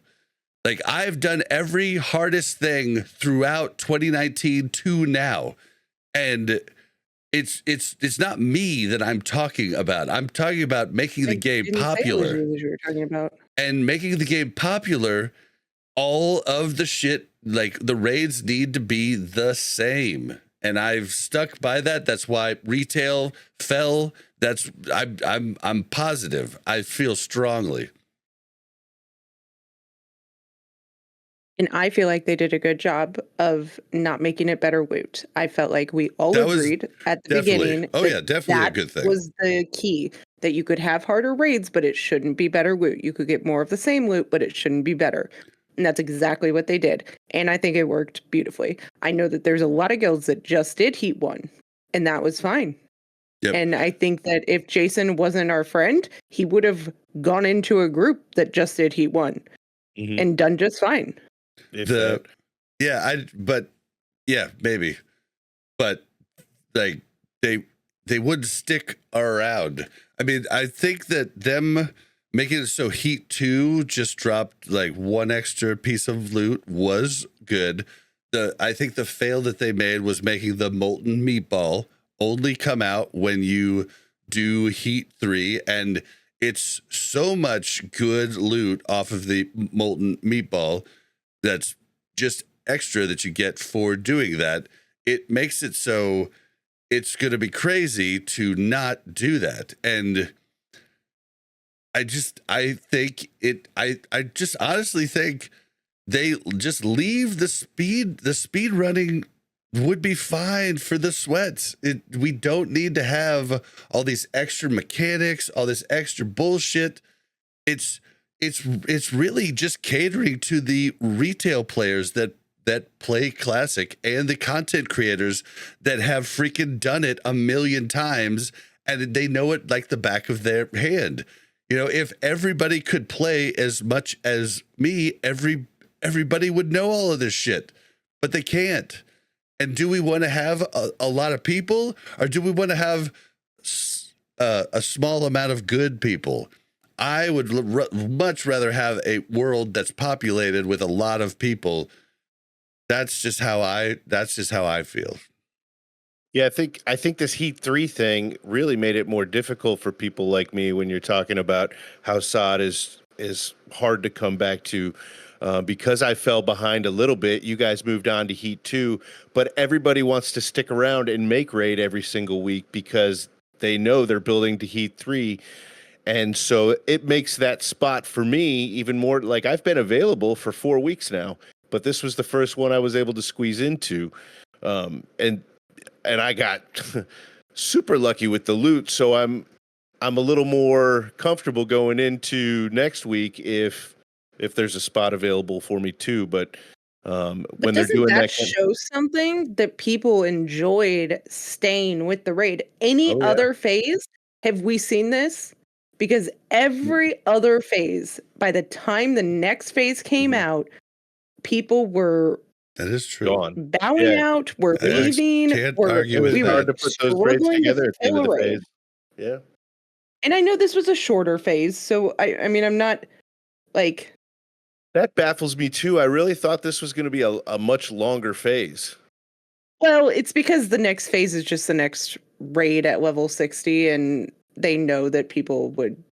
I think they've learned, right? I think they learned that people got bored by the end of every phase. So I get that this is a shorter phase and that people were, that we were more inclined to stay. But I think if we had done Heat 1, the entirety of the phase, I think we would have seen the roster boss by now. I agree. 100%. Yeah. And I would have been able to make more raids. Yep. And it would have been good for Jason, but it would not have been good for the health of the game. I agree. Yeah. Yep. So I don't know. That's my 2 cents, is that I do think that I think that they did it perfectly. I think that, sure, there's a lot of complications, and I think that we can kind of ease some of those things out. I think that with BWL, I don't know anything about the AFXs and what those look like, but I think either way, it's a testing ground, and we'll figure out which ones we like and which ones we don't. Yeah, they are mechanics and not gear dependent, from what I understand. But the mechanics of these raids are getting so much more intricate, and it kind of feels like it's getting a little bit out of hand. Like, what kind of silly shit are they coming up with next? But I don't know. You're muted, Bob. Yeah, so there's already mechanics at BWL, but now what we're adding is if you want to get one more piece of gear, you have to have 3 of the 5 affixes applied to your raid. Green is where one person gets the green aura, and they have to run out of the raid, and it drops. It drops after a certain period of time. They have to run out quickly enough to drop it away from the raid because it becomes a big poison cloud that poisons everybody. Then you have bronze, which well, hold on, I can't think of bronze right now. I'll go to red. Red is where if anybody in the raid goes below 90% health, they take a stacking debuff fire damage, and they take that until a healer heals them up to 100%. Then there's blue. Blue is where one person in their raid gets a blue aura, and there's a certain amount of time, but when it goes off, it does a ton of damage, and you need at least 4 to 5, I think it's 5 people to soak it. So 4 people to come soak it with the person that has it to survive. But you could have a bunch of people soak it, and then it does almost nothing. Like it's just everybody shares the damage. Then you have bronze, which is your speed on everybody randomly changes to going slow or going fast. So you either have a swift pot on, or you are slowed in a frost trap. And that just randomly changes. And then the black is where each boss has a different mechanic. And it's, there's like a drake that spawns in the middle of the first boss. There's it's different for each boss. So that's just a whole lot of fucking confusing shit. And if you go to a pug, they might decide to do different ones. It's a whole lot. And then going back to Molten Core, Heat 3 should have just been a title at the end of it, period. Molten Meatball should have been on Heat 2 and on Heat 3, but Heat 3 should have just been a title, nothing more. Nothing at all more. So everybody had to do it once. Because, right now, I'm having Lubes ask in Officer Chat, hey, guys, how do you feel about just doing a chill Heat 2 on Wednesday? Because people are going to want to save their world buffs and DMF for BWL. Well, how am I going to talk people into that when you get so much more loot doing the Molten Meatball, and you get the cooler looking loot doing Heat 3? So you just can't go back to doing the older crap, and that sucks. Okay, I will say, I guess maybe, does the last boss drop anything different? It drops the best loot in the game: rag loot, bindings, But quick it doesn't strike drop ring. any additional loot. It is not additional. anything you can't get from Heat 1. No, it's not. It's just extra chances to get Just it. an extra chance. Yeah. To get the best loot of the game. Yeah, Which I that's think where is we got the fine. second onslaught girdle. Yeah, so And you've already got people soft res that probably have stuff soft res off the meatball. So to talk them out of But the only meatball gear from loot- other bosses drops from the meatball. It's just the best gear. Yeah. Quick strike ring, band of curia, onslaught girdle, perdition's blade, the two-handed sword, bone reaver's edge. All of these things that are highly sought after. So yeah, I agree that I liked this way they did it. I'm not excited about the BWL stuff or the AQ stuff, because Duranosaur told us about it way back in Season of Mastery, and I was like, fuck that. But yeah, I feel like it's too much. It's too much, and we're not going to get any new players, period. I don't know. I like it. But I'm sorry it was hard, Jason. I like it too, but I'm not talking about me. I'm talking about everybody. And I'm talking about the health of the game. I And I don't think the health struggle of at the game all. was better with the heats. I do. Hmm. And I think the fact that the heats were not as difficult to get if you played the entire time, like Jason had to like scrounge up some Heat 3 gear, right? Like us that raided the entire time, our tier set pretty much got us with some extra pieces that we had farmed before, pretty much got us to what we needed for Heat 3. So No, not even close. If you have 8 of 8, you're not even at 100 fire res. I'm just saying, like, I already I had the boots and the enchants and stuff like that. Like, Yeah, and if the I needed the enchants, chromatic class, another like, confusing thing. You know how confusing Libram of Resilience is to make? That's why I can sell it for 200 gold a pop, because people are like, all right, well, I looked it up and I just, never mind. I'll just buy it from this guy, sell it for 200 gold. G2G.com, ching, you know, like, it's really. people are just lazy, though. People will do that no matter what. Yeah, just to save the time. Yeah. What are you I don't- looking at? Who, me? Me? No, Mel. Oh, something on my screen? Why? Just wondering if you're concentrating on this conversation. Or I have given you valid points as to why I think that it is a good thing. are you multitasking though? No. I think you're lying. Ish. Okay. Well, I think with some tweaks, this system with the resist was very good. But I think Heat 3 should have only had to be done one time, and then life would have been a lot better, I think. Okay. Well, Jason, do you have any other points, like any other instances where you were like, huh? Every time I log in, I literally have, okay, so with my bag add-on that I use, I can make categories and all that, right? So I have a category that is Ask Bob, and I don't throw gear away. I still have stuff from P2, like in my bags, because we just haven't had a chance to.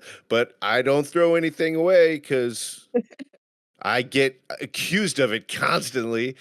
Like, Jason, where's this? And I'm like, I don't, never heard of it. And he's like, look in your bags. And then I start to get yelled at, and you're like, wait a minute, you weren't with us that night, were you? Like, no. Oh my God. Well, no. I mean, there is so many things like the warp to Nomer God and stuff like that item, and keeping all of that in your bags. It's like, man, I didn't farm for hours and hours and hours and hours and hours just to buy all the bag space so that I could keep it filled all the time. Trust me. Backspace? How about this? How about the little class specific item that they make is like a 300 slot bag? You know? Yeah. No, Yeah. Jesus Christ, saying, you were crazy. And as a rogue, I would I'm carry a crazy. bigger bag naturally anyway because I like to steal shit. As a priest, I feel like if you want to get healed, you better give me a better bag because Go I to need some retail, potions guys. and things like that. You know, like Go to What? retail. It's absurd. oh my God, shut up! I was kidding. I know, but it is, all the different items are definitely confusing. If you want to use jujus, you have to have the cache of Aramari on you or whatever. If you want to farm stuff to get the different plants like songflower and whipperroot tubers, you got to have the stupid lantern, and then you have to kill things or mine things or skin things or herb things, then you can turn those in. It's like Classic already has a lot of confusing fucking shit. I just And you don't think that stuff's more confusing than Heat 3? Like, no, I feel like I think Okay, go ahead. I think having the things where they don't stack, like fire resistance stuff that doesn't stack together, I think it should like just say in the tooltip, does not stack with this, and this. I mean, those types of things could go a long way rather than having to Google search every fucking thing.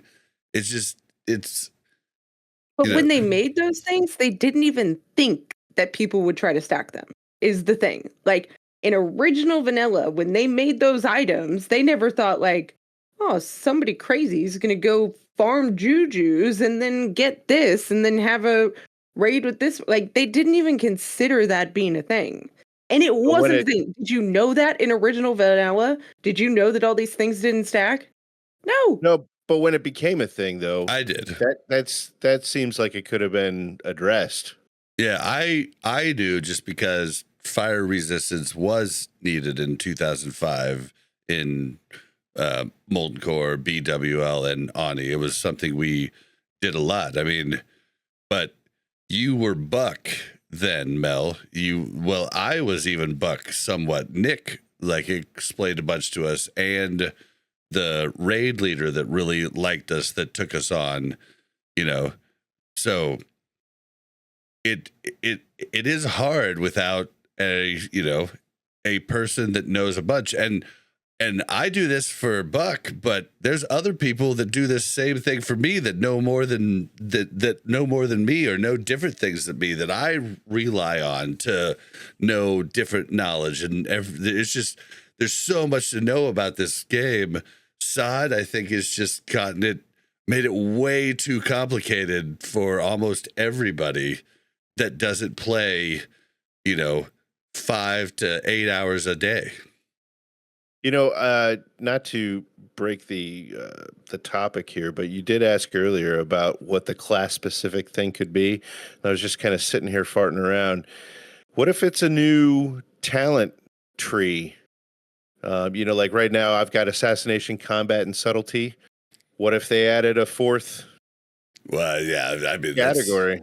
They said items, so I don't think. Really shooting for the stars. You are really jumping the ship there. I think that would take so much development time. It would, yeah.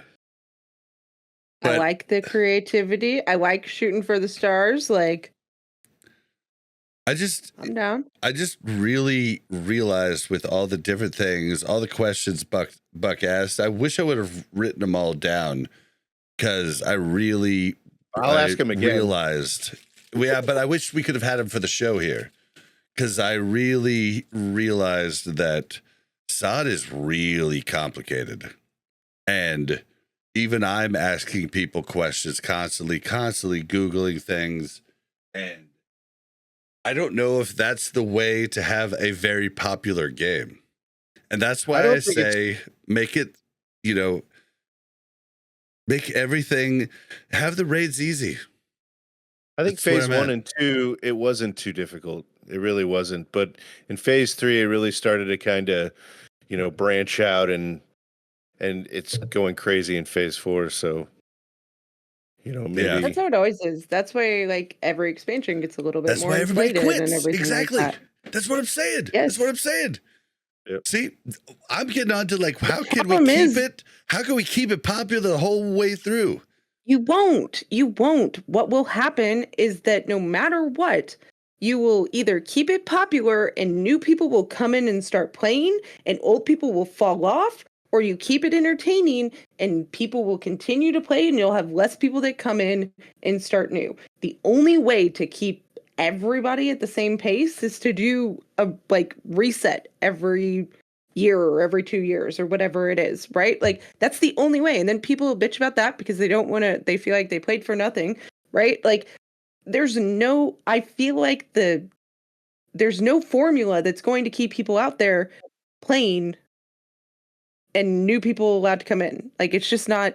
Now, I think the fact that WoW's been going on for however 20 years or whatever it is, like, there's 30. Zero chance that they are going to be able to get new people super interested in this game. And you know what? Honestly, maybe it's easier for people who don't play WoW at all to go play retail than it is for, like, us to go play retail, because we have, like, a set idea of what WoW is, and then it's something so different. Very true. Like, retail could probably be more approachable. Maybe now, but they struggled the last like 5 years with the 2 expansions. A new player still would be like, duh.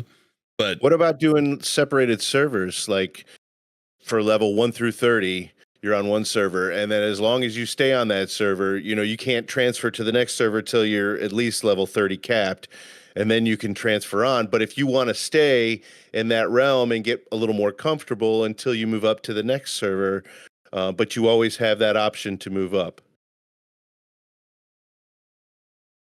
I don't get It would kind of fix the PvP problem of like. Well, it it would won't kind be. of fix the PvP. Yeah, it would kind of fix It that. wouldn't overly complicate things for new players because they'd have just the level 1 through 30 content to even access. Well, and you'd then they have to cap them at level 30 so they can stay. Yeah, you cap them at 30 and let them stay. And if they want to get geared up at 30 and go into battlegrounds level 30, you could do different battlegrounds too with different alts. See, and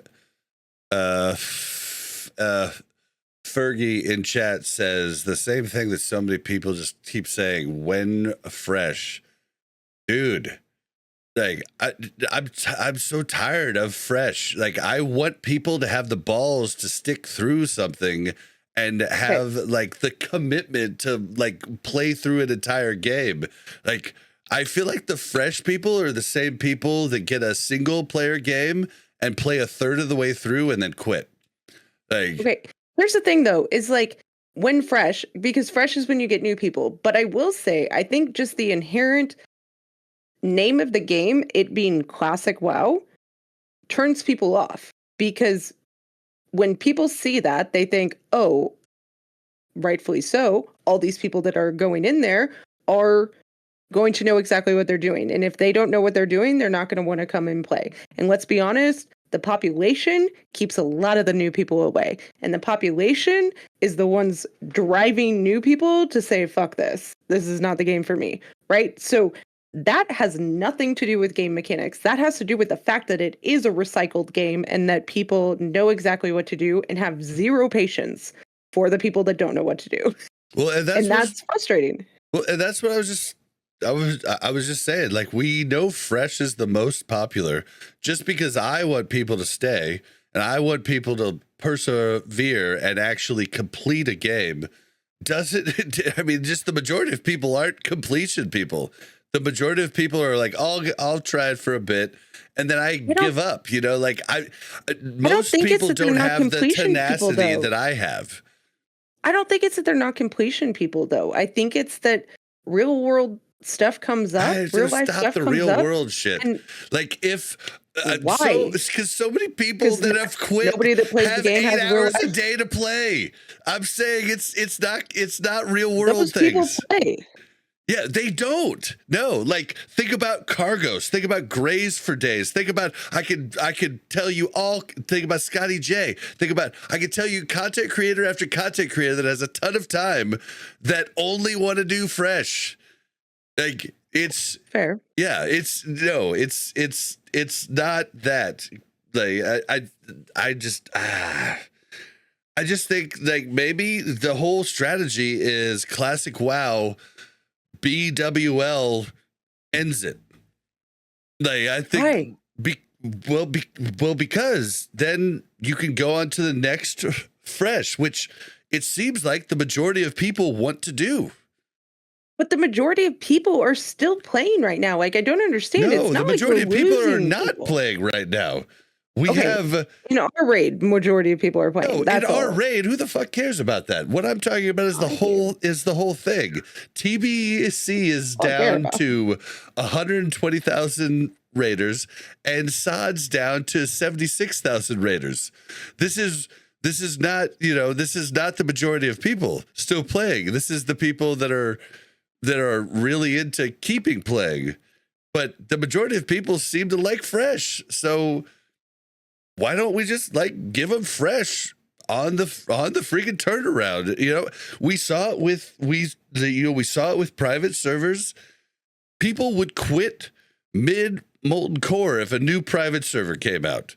So obviously what classic players want is they just want the leveling process and everybody in the world and a whole lot of excitement and getting new gear they replace constantly in dungeons. That's what people seem to want. Like, that's not what I want, but that's what it seems that the majority of people want. You're being such a doomer right now. Like, you're just like, I feel like you're jumping on a bandwagon of like people only want fresh. I feel like the reason our raid attendance dropped off in general is because people have already done MC. Every other phase in SOD, people have never done that raid, right? So like, that was more exciting. People have already done MC. The fire resistance didn't change the mechanics of MC drastically. It just made it so you had to get new gear, right? Like, well, you said that the number of the population jumped up a shit ton when MC started. Like, you know, we went from. So when has it declined then?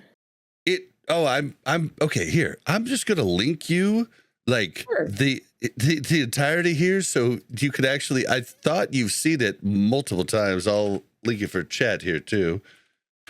And just look, this is 2019 till now, and as you will see, usually we have a drop off whenever the raids get hard, and then you have a slight jump up with each new raid coming out, and then they just drop off more. As you'll see, Cataclysm has one of the biggest declines besides Ulduar.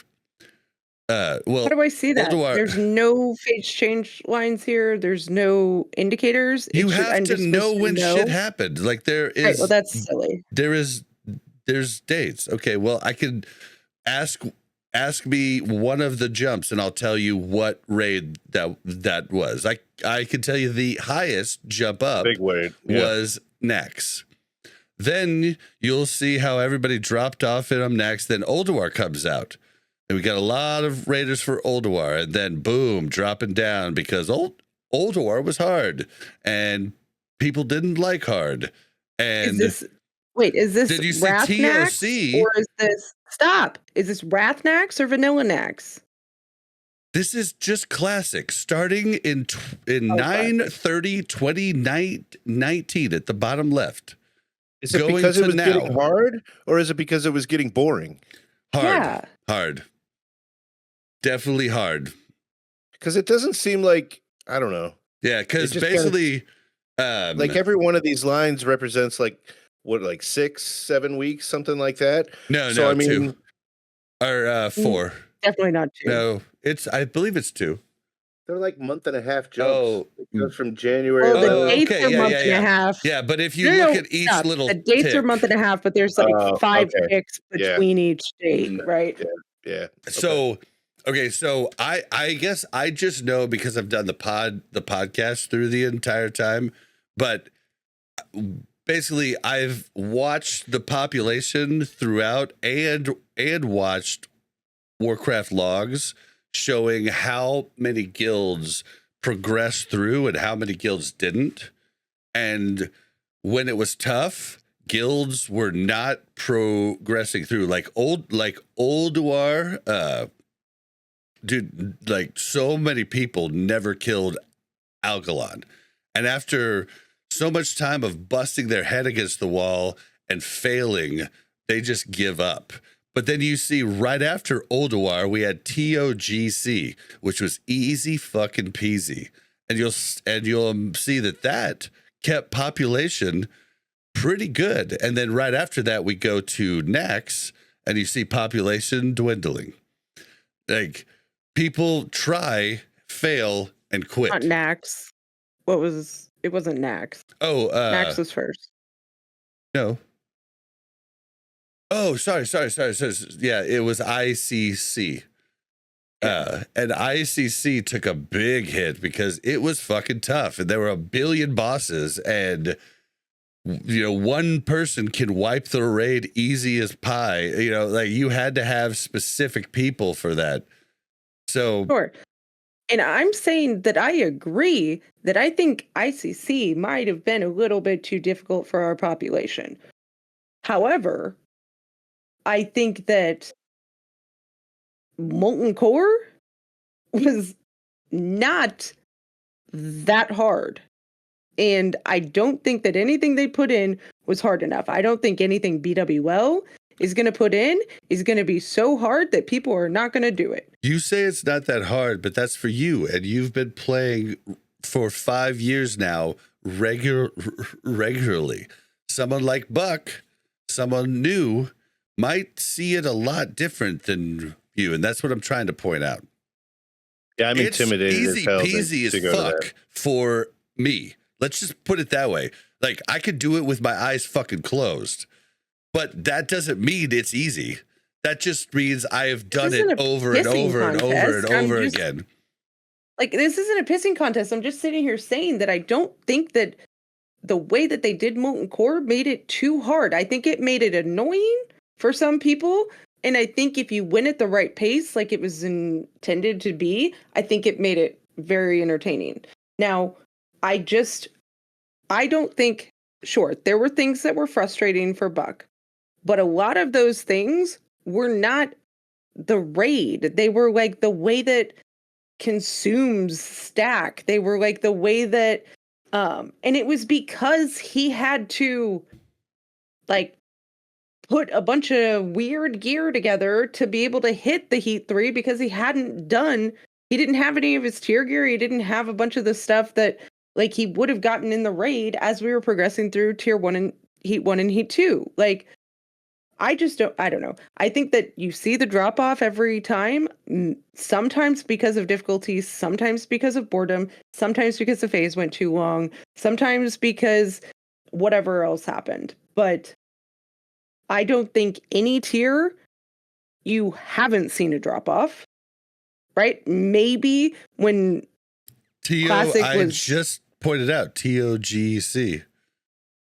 Right. When Classic was fresh and it was like still the hype of like, we haven't played this game in 10 years. Right after next, TOGC had a huge jump and kept it almost for the entire phase. Now, It took 20 minutes to do TOGC. Exactly. So sure, everybody did it and they did it with 27 alts. That's what I was going to point out. To be fair, a lot of people did it with alts, but a lot of people did all the other ones with alts too. Like, I feel like basically all of Wrath was a lot of alts. I think that Nax, I even did TOGC with alts. these huge numbers in Nax, I think our alts did that. That's, and it's also same with if you look at classic SOD. If you look at SOD, we had 496,000 at the peak in phase 1. But I try to explain to people, dude, I was raiding on 4 fucking tunes. Or, sorry, 5. Actually, I think I might have raided with 6 one of the weeks. But 5 tunes. Are you sure this is SOD, though? This is SOD numbers, by No, the way? that is not SOD. If you want SOD, I can link that for you, too. I'll link it in the chat also. So what This is SOD. So if you look at SOD, in phase 1, we had 496,000, but I and many people were raiding with, at least 2 to 3 alts, and I had 5. And then we moved on to phase 2, and I had 3 tunes. And then we moved on to phase 3, and I had 2 tunes. And now we're on phase 4, and I have 1 tune. I don't even care to do another tune. I would rather just be a badass and go help other people with my gear and stuff. And I don't want to learn, like, I was doing Melee Hunter and then they made Melee Hunter shit. So I was like, I don't want to learn Ranged Hunter. I don't even care to do that. I would rather just get better and better at Rogue instead, even though Hunter was so much better in PvP. I don't know if they still are, because I do rock Hunters right now, but what if they in phase 5, if they changed Hunter and made it badass again, and they offered all the previous phase runes? Well, I've got all for the free. runes. Even for phase 4?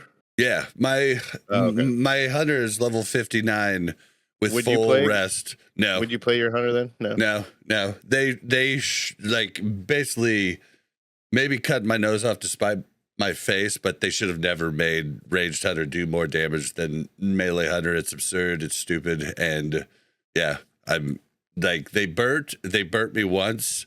I'm not going to keep going on it. So that's kind of where I am. It's a little bit of a very spite. silly. I think it would have been very silly for them to force people who enjoyed playing hunter and rolled hunter because they enjoyed playing a ranged class to then make melee the more damage part of it and force them to play a melee class when they chose to play a ranged class. I think that's ridiculous, but I will save my piece. Now, can I please, hi Kev, I love you, but I need to get this out. Can I please ask why we're talking about this? Because you just sent the SOD numbers and there's literally like 0 decline. Like, what are we even talking about right now? Phase Like, 4? Yeah. I already told you that multiple times. I've pointed that out multiple times. then what are we talking about? Like, I thought we were talking about like, Mel.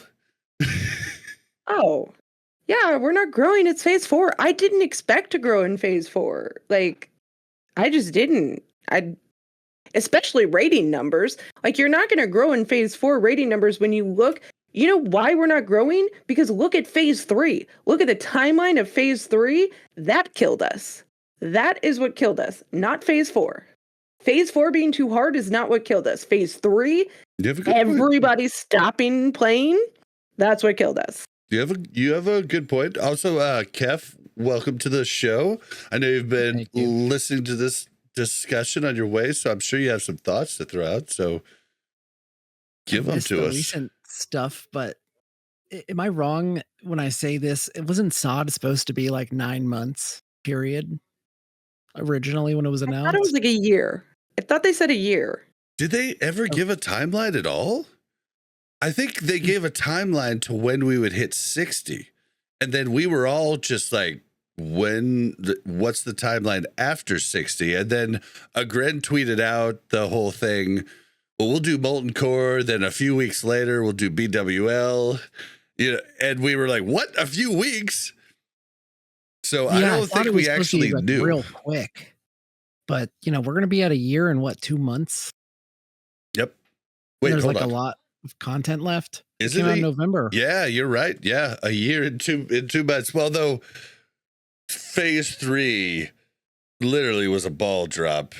I mean, yeah, that one went on forever. Imagine if they had delayed Cataclysm instead.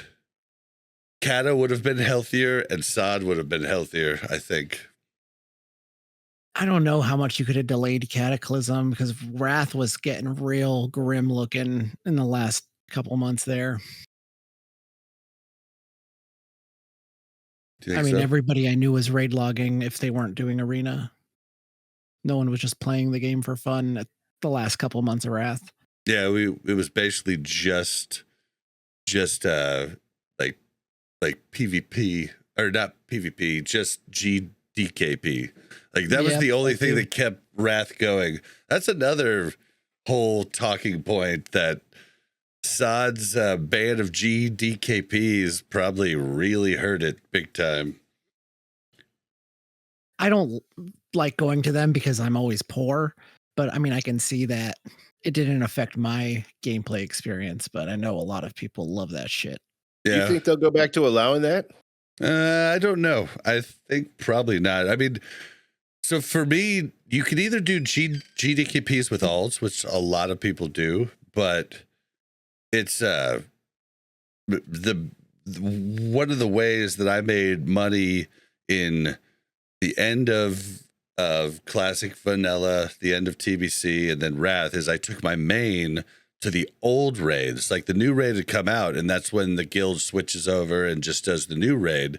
Well, you could get into GDKPs as a carry with all your gear in the previous raid, and you could make some good money doing that. And that's what a lot of people would do. And it would just, spike up the numbers.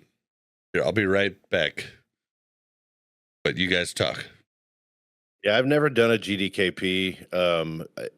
When I was raiding with Bob and you guys, I don't think that you guys were doing them back then. And that's not the kind of thing that I'm just going to go seek out myself. I mean, it would be one of those things if Bob was like, hey, you want to go do this? I'd be like, yeah.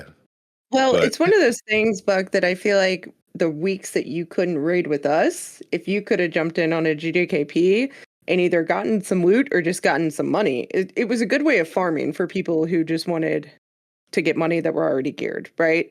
And it was a good way of learning mechanics. If you wanted, like, there was no gear requirement, there was a money requirement if you didn't have gear, and there was a gear requirement if you didn't have money, right?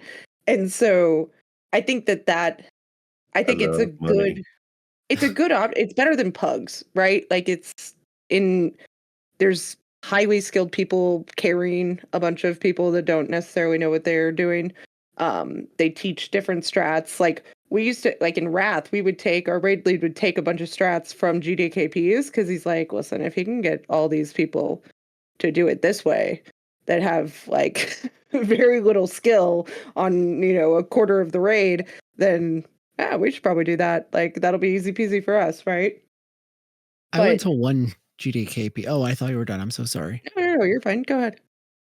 I've been to one GDKP and it was in Wrath during Nax. My guild had like a 2-week or 2-month schedule, and we had over the max amount of people, so people would have their sit weeks already scheduled. And it was my sit week. I was like, fuck it, I'll go to this GDKP. I didn't buy a single thing. And like one like really good weapon drop. I think it was like a 2-handed axe for the Warriors Wanted Betrayer or something. And I got like 10k gold out of that whole thing. And that shit lasted me the rest of the fucking expansion. yeah. And just never went back to a GDKP. So Yeah, I think that's what I'm saying. I did a couple one and in done. Wrath. And I did a couple in Wrath, and I just like banked a bunch of gold. And you guys all know I'm always broke, right? Yeah, me too, Mel. Like, Me too. I'm always broke. So it was wonderful and it was glorious. And that's how Bobby had so much gold that whole time. But yeah, I Don't think they still allow it in some of the versions of WoW? Or is every it other banned? version. They'll do it in Kata and So Yeah. what's retail the does it point because of they don't have They shit were loot. testing. They were testing banning it in SOD, and I understand why they did it. They did it because it's basically a money laundering system, right? Like I understand that. I think that it does encourage more people to buy gold. It doesn't stop gold buying by banning them, but it doesn't encourage gold buying. There's pros and Like- cons to it big time. Like it does promote more gold buying from third-party sites, but it doesn't stop gold buying, but it does promote not as much gold buying. But it also promotes not as much playing. I mean, if we're being honest, like I would be running my hunter right now. I don't care about him as much now, so I'm not going to put him in a real raid where I screw up other people, but I would put him in a GDKP. And I would do that because when I go to a GDKP, I know that this isn't my main raid. I'm not going. I go in there knowing I did it all through Wrath. I go in there knowing I'm never going to have the best shit, period. Because I'm never going to be the whale that pays for the best shit. I'm going to be the guy that takes bargain deals when, people aren't bidding on them. And I'm going to, I'm just going to get what I get. And it's still going to be good, but I'm never going to have the best shit. The best shit is reserved for my guild run. But I don't want to take my hunter into a swamp raid and not min-max to perfection. Like when I ran my hunter in Bobka's raid last, phase 3 in Sunken Temple, he was at least top 3 damage in the raid every time. I was full consumed, fully world buffed. Like I'm not going to half-ass a real raid, but I will half-ass a GDKP. And I would totally raid a GDKP now with my hunter, but I'm not going to do it to people. Does that make sense? I'm not going to subject people that are in a real raid to that type of unpreparedness. I feel like it's just a different social rule for, a guild raid versus a GDKP raid. If you don't want to do the whole like building your little community thing and just want to go and buy your gear, GDKPs are great. Not for me. Yeah, though. and it helps people that don't have a consistent schedule, right? Like it would have helped Buck when he, couldn't always guarantee that he'd be available on Tuesdays or Wednesdays. You know what I mean? And I think that there's a lot of people out there with that type of job that can't consistently make 1 day a week or can't consistently make 2 days a week. And I think that that makes it really hard. I think you see going into like harder content, you have to raid more days a week, right? And I think that also contributes to a drop off of people who raid, right? Like if I can commit to 1 day a week and get all my raids done in 1 day a week, that's much easier for a lot of people than committing to 2 or 3 days a week. And Mega Man in chat says people buy less gold in SOD than they do in other versions because of the ban.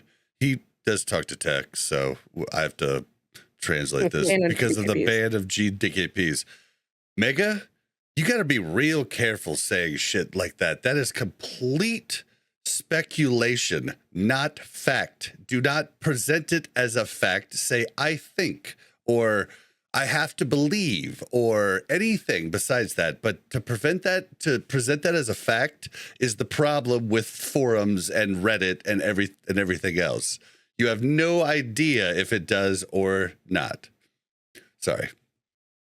But Kev, I want to know what you think. Like, do you think SOD's too complicated for new players? Define new player. New to SOD or new to WoW? Well, New account. let's just say new to SOD. Because new to WoW, Jesus Christ, dude. I mean, new to WoW is still is already on top of it hard. Like new to WoW classic vanilla. I don't think it's too complicated. I don't think it's going to be as good of an experience now if you're not going through each phase with the rest of the community, you know? So that's the thing about SOD. If you weren't there from the beginning, going through each phase, like that was the time to get the real experience. Yeah. Yeah, that is. Yeah. Yeah. If you wanted to do all the dungeons in the world, that was the time, the whole way to 60. You know, if you want to do like SFK right now, good luck. Whereas Era, you can get into SFKs. I think a lot of them are doing like hardcore, but still Era is like pretty populated in leveling. I've hardly hopped on there at all. Like I made my clone when TBC came out. I hopped on him one time just to quickly flex on everyone in Orgrimmar, and then I never went back. Yeah, I go on every once in a while to show people my 1800 heal every second warrior flask set, and I go on just to show people my Biss tune, but I really don't play. But every time I get on recently, there's a ton of people there. Like there's a ton of people, and I get messages from people all the time talking about how Era's still going. I just don't know. I haven't experienced it myself. I don't know if it's hardcore pushing that narrative or if it's, you know, actually people just leveling, because Era's economy is completely broken, just fucked, like FUBAR. I can't imagine what that would look like. I mean, how does it work if I was on Ashkandi? So I think it's still on a classic era of Ashkandi. So how do I know that there's even people on that specific server? So basically the server's white main, but they did the whole retail thing. There's like 8 servers that are connected. Oh, okay. That's cool. So I could find a Nax if I wanted to, most likely. Oh, yeah. Oh, you can definitely find a Nax every day of the week, which is weird for me. Good to know it's an option. Yeah, cool. Yeah. I mean, but back to SOD being like, I guess, friendly to a new player. I'd say as far as being friendly, it's probably more friendly than ever. All the discoveries are done. You can look anything up if you went through it like everybody else. Like, I mean, I guess you had to wait like 8 hours for somebody to find it once it launched, and then you'd look it up if you didn't want to discover it yourself. Yeah, that whole bullshit about discovering itself was just such a meme. It really was. I did discover my own runes in phase 1. Well, some of them, like the ones that are like given to you. I discovered some of them, but it was still just a meme. I mean, everybody, no spoilers. I had to Somebody live with that. discovered it, you know? Yeah, but I think it's I don't know. I just think SOD's gotten a little complicated with everything, and I think BWL is going to make it more complicated with people doing the affixes and everything else. Although I think it'll be less of a pain in the ass with the way BWL's set up as opposed to the heat level thing. I think it'll be, you know, unless they change it to where like, oh, if you do the black, you get this. If you do this, you get that. If you do this, you get that. I just So we don't know if they're going to do that yet? Well, as of right now, you have to have 3 of the 5 active to get the extra piece of loot. And that's all we know at the moment. You'll probably need the black one for whatever extra boss they talked about, right? Is there an extra boss? No, I do not. Sure. I did not see anything about an extra boss. Now, Okay. extra stuff shows like the first boss, you have an extra mini boss in between the fight that you have to fight. But I don't think it's no, it doesn't. But the black changes for every boss, and it's different for every boss. Like if you have black active, you have to take Ebon Rock and the other dragon at the same time. Okay. Like I did see that. I watched that Jordy video. Yeah, it's weird, but well, I don't know where else to go. Buck, do you have anything else to throw in there? I don't think so. I think I've said my piece. No, but I'll still be playing for a while. I mean, all of my friends are still playing. Like Melissa said something earlier, how we were talking about the health of the game going forward, and you were like, yeah, but it's going down, and it doesn't look like we're going to get a lot of new people. But she said our raid is healthy, and our experience hasn't really changed as far as the people going down. And honestly, I completely agree. I mean, my experience hasn't gone away because my friends are all still playing. So I'll continue to play and pay my $15 a month or whatever until people start dropping off. Yeah, I just wish we could do something a little better to get more people back in. But like I said at the start, I think people just want fresh. The majority of people just want fresh. Do something fresh with the PvP, with the battlegrounds. Make it more enticing. Make more of my friends want to play, and more of my friends' wives want to play PvP. Well, that's the thing. See, PvP is one of the less popular things in World of Warcraft, which is so weird to me. I love PvP. I love it too. But I posted a graph in there that indicates where the phases came in. Yeah. Which I thought was interesting. Oh, well, I guess I just know where they came in. You knew that? I did not. Gotcha. Yeah, they did kill Sod with phase 3, like, and releasing Kata. They should have never they should have just not released Kata and just released Kata after Sod. And then we all would be playing Kata. Period.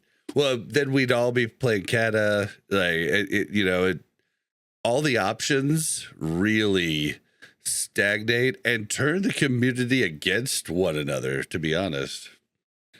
It was like, why aren't you playing Kata, you fucking idiot? Why aren't you playing Sod, you fucking idiot? Seriously, why aren't you playing Hardcore Era, you fucking idiot? A lot of idiots going on. I mean, Warcraft, baby. That's what the people that really love their version of the game say. They get mad. But I think we've given a lot of food for thought. I'd love to hear what everybody in the comments have to say. And if you're listening on audio, send us an email, send us a voicemail. love to have some more thoughts, because it's a tough problem and the devs are dealing with it. And Harscar's in chat. It's for geniuses. Well, Harskar, I am classified as a genius, but Oh, God. I mean, it's the truth. I have an IQ of 135. That's classified as a genius. Humble flex. Okay, well, I think you should just retake it just How for fun. See if you get the same result. Mel's got an IQ of 146. Okay, nope. She's a super genius. So All right, we're it's not done. like I'm saying I'm the smartest person in the room, but no, it's hard, dude. Cat is hard. Like, if you want to do the big boy raids, and who wants to do the little raids? I don't think anybody. None of us play Kata, so it's a silly question. I just mean in any version of the game. Do you want to be the person that does the little guy raid? Hell no. I honestly, Exactly. if I had a group of friends and we were doing Heat 1, I would not feel bad about it. I actually wouldn't either, just because I enjoy that's what I've learned. I enjoy my friends more than doing the best stuff. Like, I enjoyed raiding with Varg more than I did like getting the heroic bosses down in GDKPs in front of Varg, because that was like more military and not as fun. You know what I mean? So I do specifically like that more, but I don't know. I think the majority of people don't want to do the toddler stuff. They want to do the big stuff. And if every raid's the same, then the big stuff is all the big stuff. I don't know how else to say it. Mommy, wow, I'm a big boy now.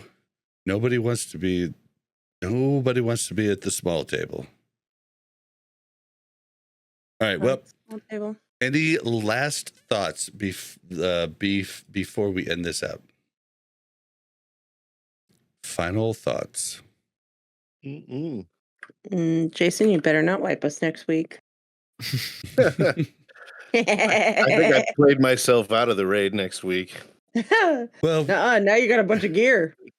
but there are Thank you, bye. yeah, there are people coming back. We are having to replace somebody who is leaving. There's a lot going on. I'm gonna mess with and try to set raid after this podcast so that I can post the BWL week 1 signups too. So we'll see. But I think Buck and one other person might end up being an alternate for this week, but I'm not sure yet. I'm used to it. We'll just have to see. You want Alright. a tank? You have my spot, bud. I tried tanking for like 20 minutes once. It's not my thing. It didn't All go right. well. In phase 2, yeah. Bob was like, do this, do that. I'm like, fuck, I can't find any of this. Hold on. It was a lot. It was a lot worse then. Rogue Tank's gotten a It was lot way better. worse. Yeah, it's gotten a lot better. It was pretty clunky in phase 2. No, All right, I think everybody would be pissed off if I came and said, I'm going to tank over Kef tonight. I mean, I'd everybody say just I don't wouldn't feel very unboon, well. and we just have a good laugh out of it. Yeah, that would actually be pretty fun. We can set that up as a joke next week. Hell yeah.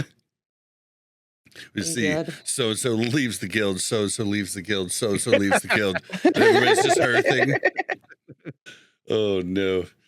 All right. Well, then I'm gonna go ahead and sign us out. Don't forget to follow us on Twitter at WC Reloaded. You can follow the Mashless Buttons Network at the Mash Network. If you want to send us an email, it's wcrpodcast@gmail.com. If you'd like to join our Discord or join our Patreon or join any of the stuff, it's warcraftreloaded.com. Rested XP guys or warcraftreloaded.com/restedxp. And help us out by telling your guildies about us. Tell people and BGs that don't listen to you, just say like Warcraft Reloaded rules. Yeah, and just help us out, spread the word, and thank you guys for helping us. And thank you guys for listening. All right, so we've got two of my other podcasts. Well, here, hold on. Mel, where can we find you? Nowhere. Just skip me. Yep. I just wanted to get that out of the way. But we have two of my other hosts on different podcasts. So I want you guys to tell them where they can find you. We can let Buck go first. I'm on Facebook as always, and on Twitter or X, if you want to call it that. I'm at Buck_tastic. That's BUK_TASTIK. And what is the podcast that you do with me? Oh, yeah. So we do the Buck and Bob Take on Chiefs Kingdom, where we talk about the Chiefs games and everything that's happening. We're talking as fans more than as play-by-play guys or news guys, but we talk about what we see on the field and how we think it's going to affect the team. Yep. It's been a lot of fun so far. Yeah, it's been a good time. That's BUKNBOB if you want to look that up. And Kef, where can we find you? You can find me in game on Crusader Strike. Just look up Kef, Kef. I can make you some Ani cloaks. I need gold. I need Arcanite bars. Hook it up. You can also find me on season 3 of the We Are Survivors podcast, covering The Last of Us, the TV show. It will be out sometime in January, I think, to start releasing episodes, but season 1 and 2 are up now. I'm not on those, but they're great. You should listen to them. Bob's on there. And where can we find you on Twitter? You can find me at Kef on X. There is nothing on it because I wasn't going to put anything on it until before January when We Are Survivors launches. I mean, you've got to start collecting people now so that Yep, you can promote when it comes out. So, but we have recorded 2 episodes. Jodge is very specific about his release schedules. So, but yeah, stay tuned for that. It'll be good. You can find me on Twitter at Blazin_Bob, is BLAZZIN_BOB. You can find me and this show streaming live on twitch.tv/Blazzinbob. All right, let's get out of here. How about those Chiefs? Bye. Whoop. Thank you very much for checking out Warcraft Reloaded Podcast. Make sure to like and subscribe and hit that bell so you don't miss any future content.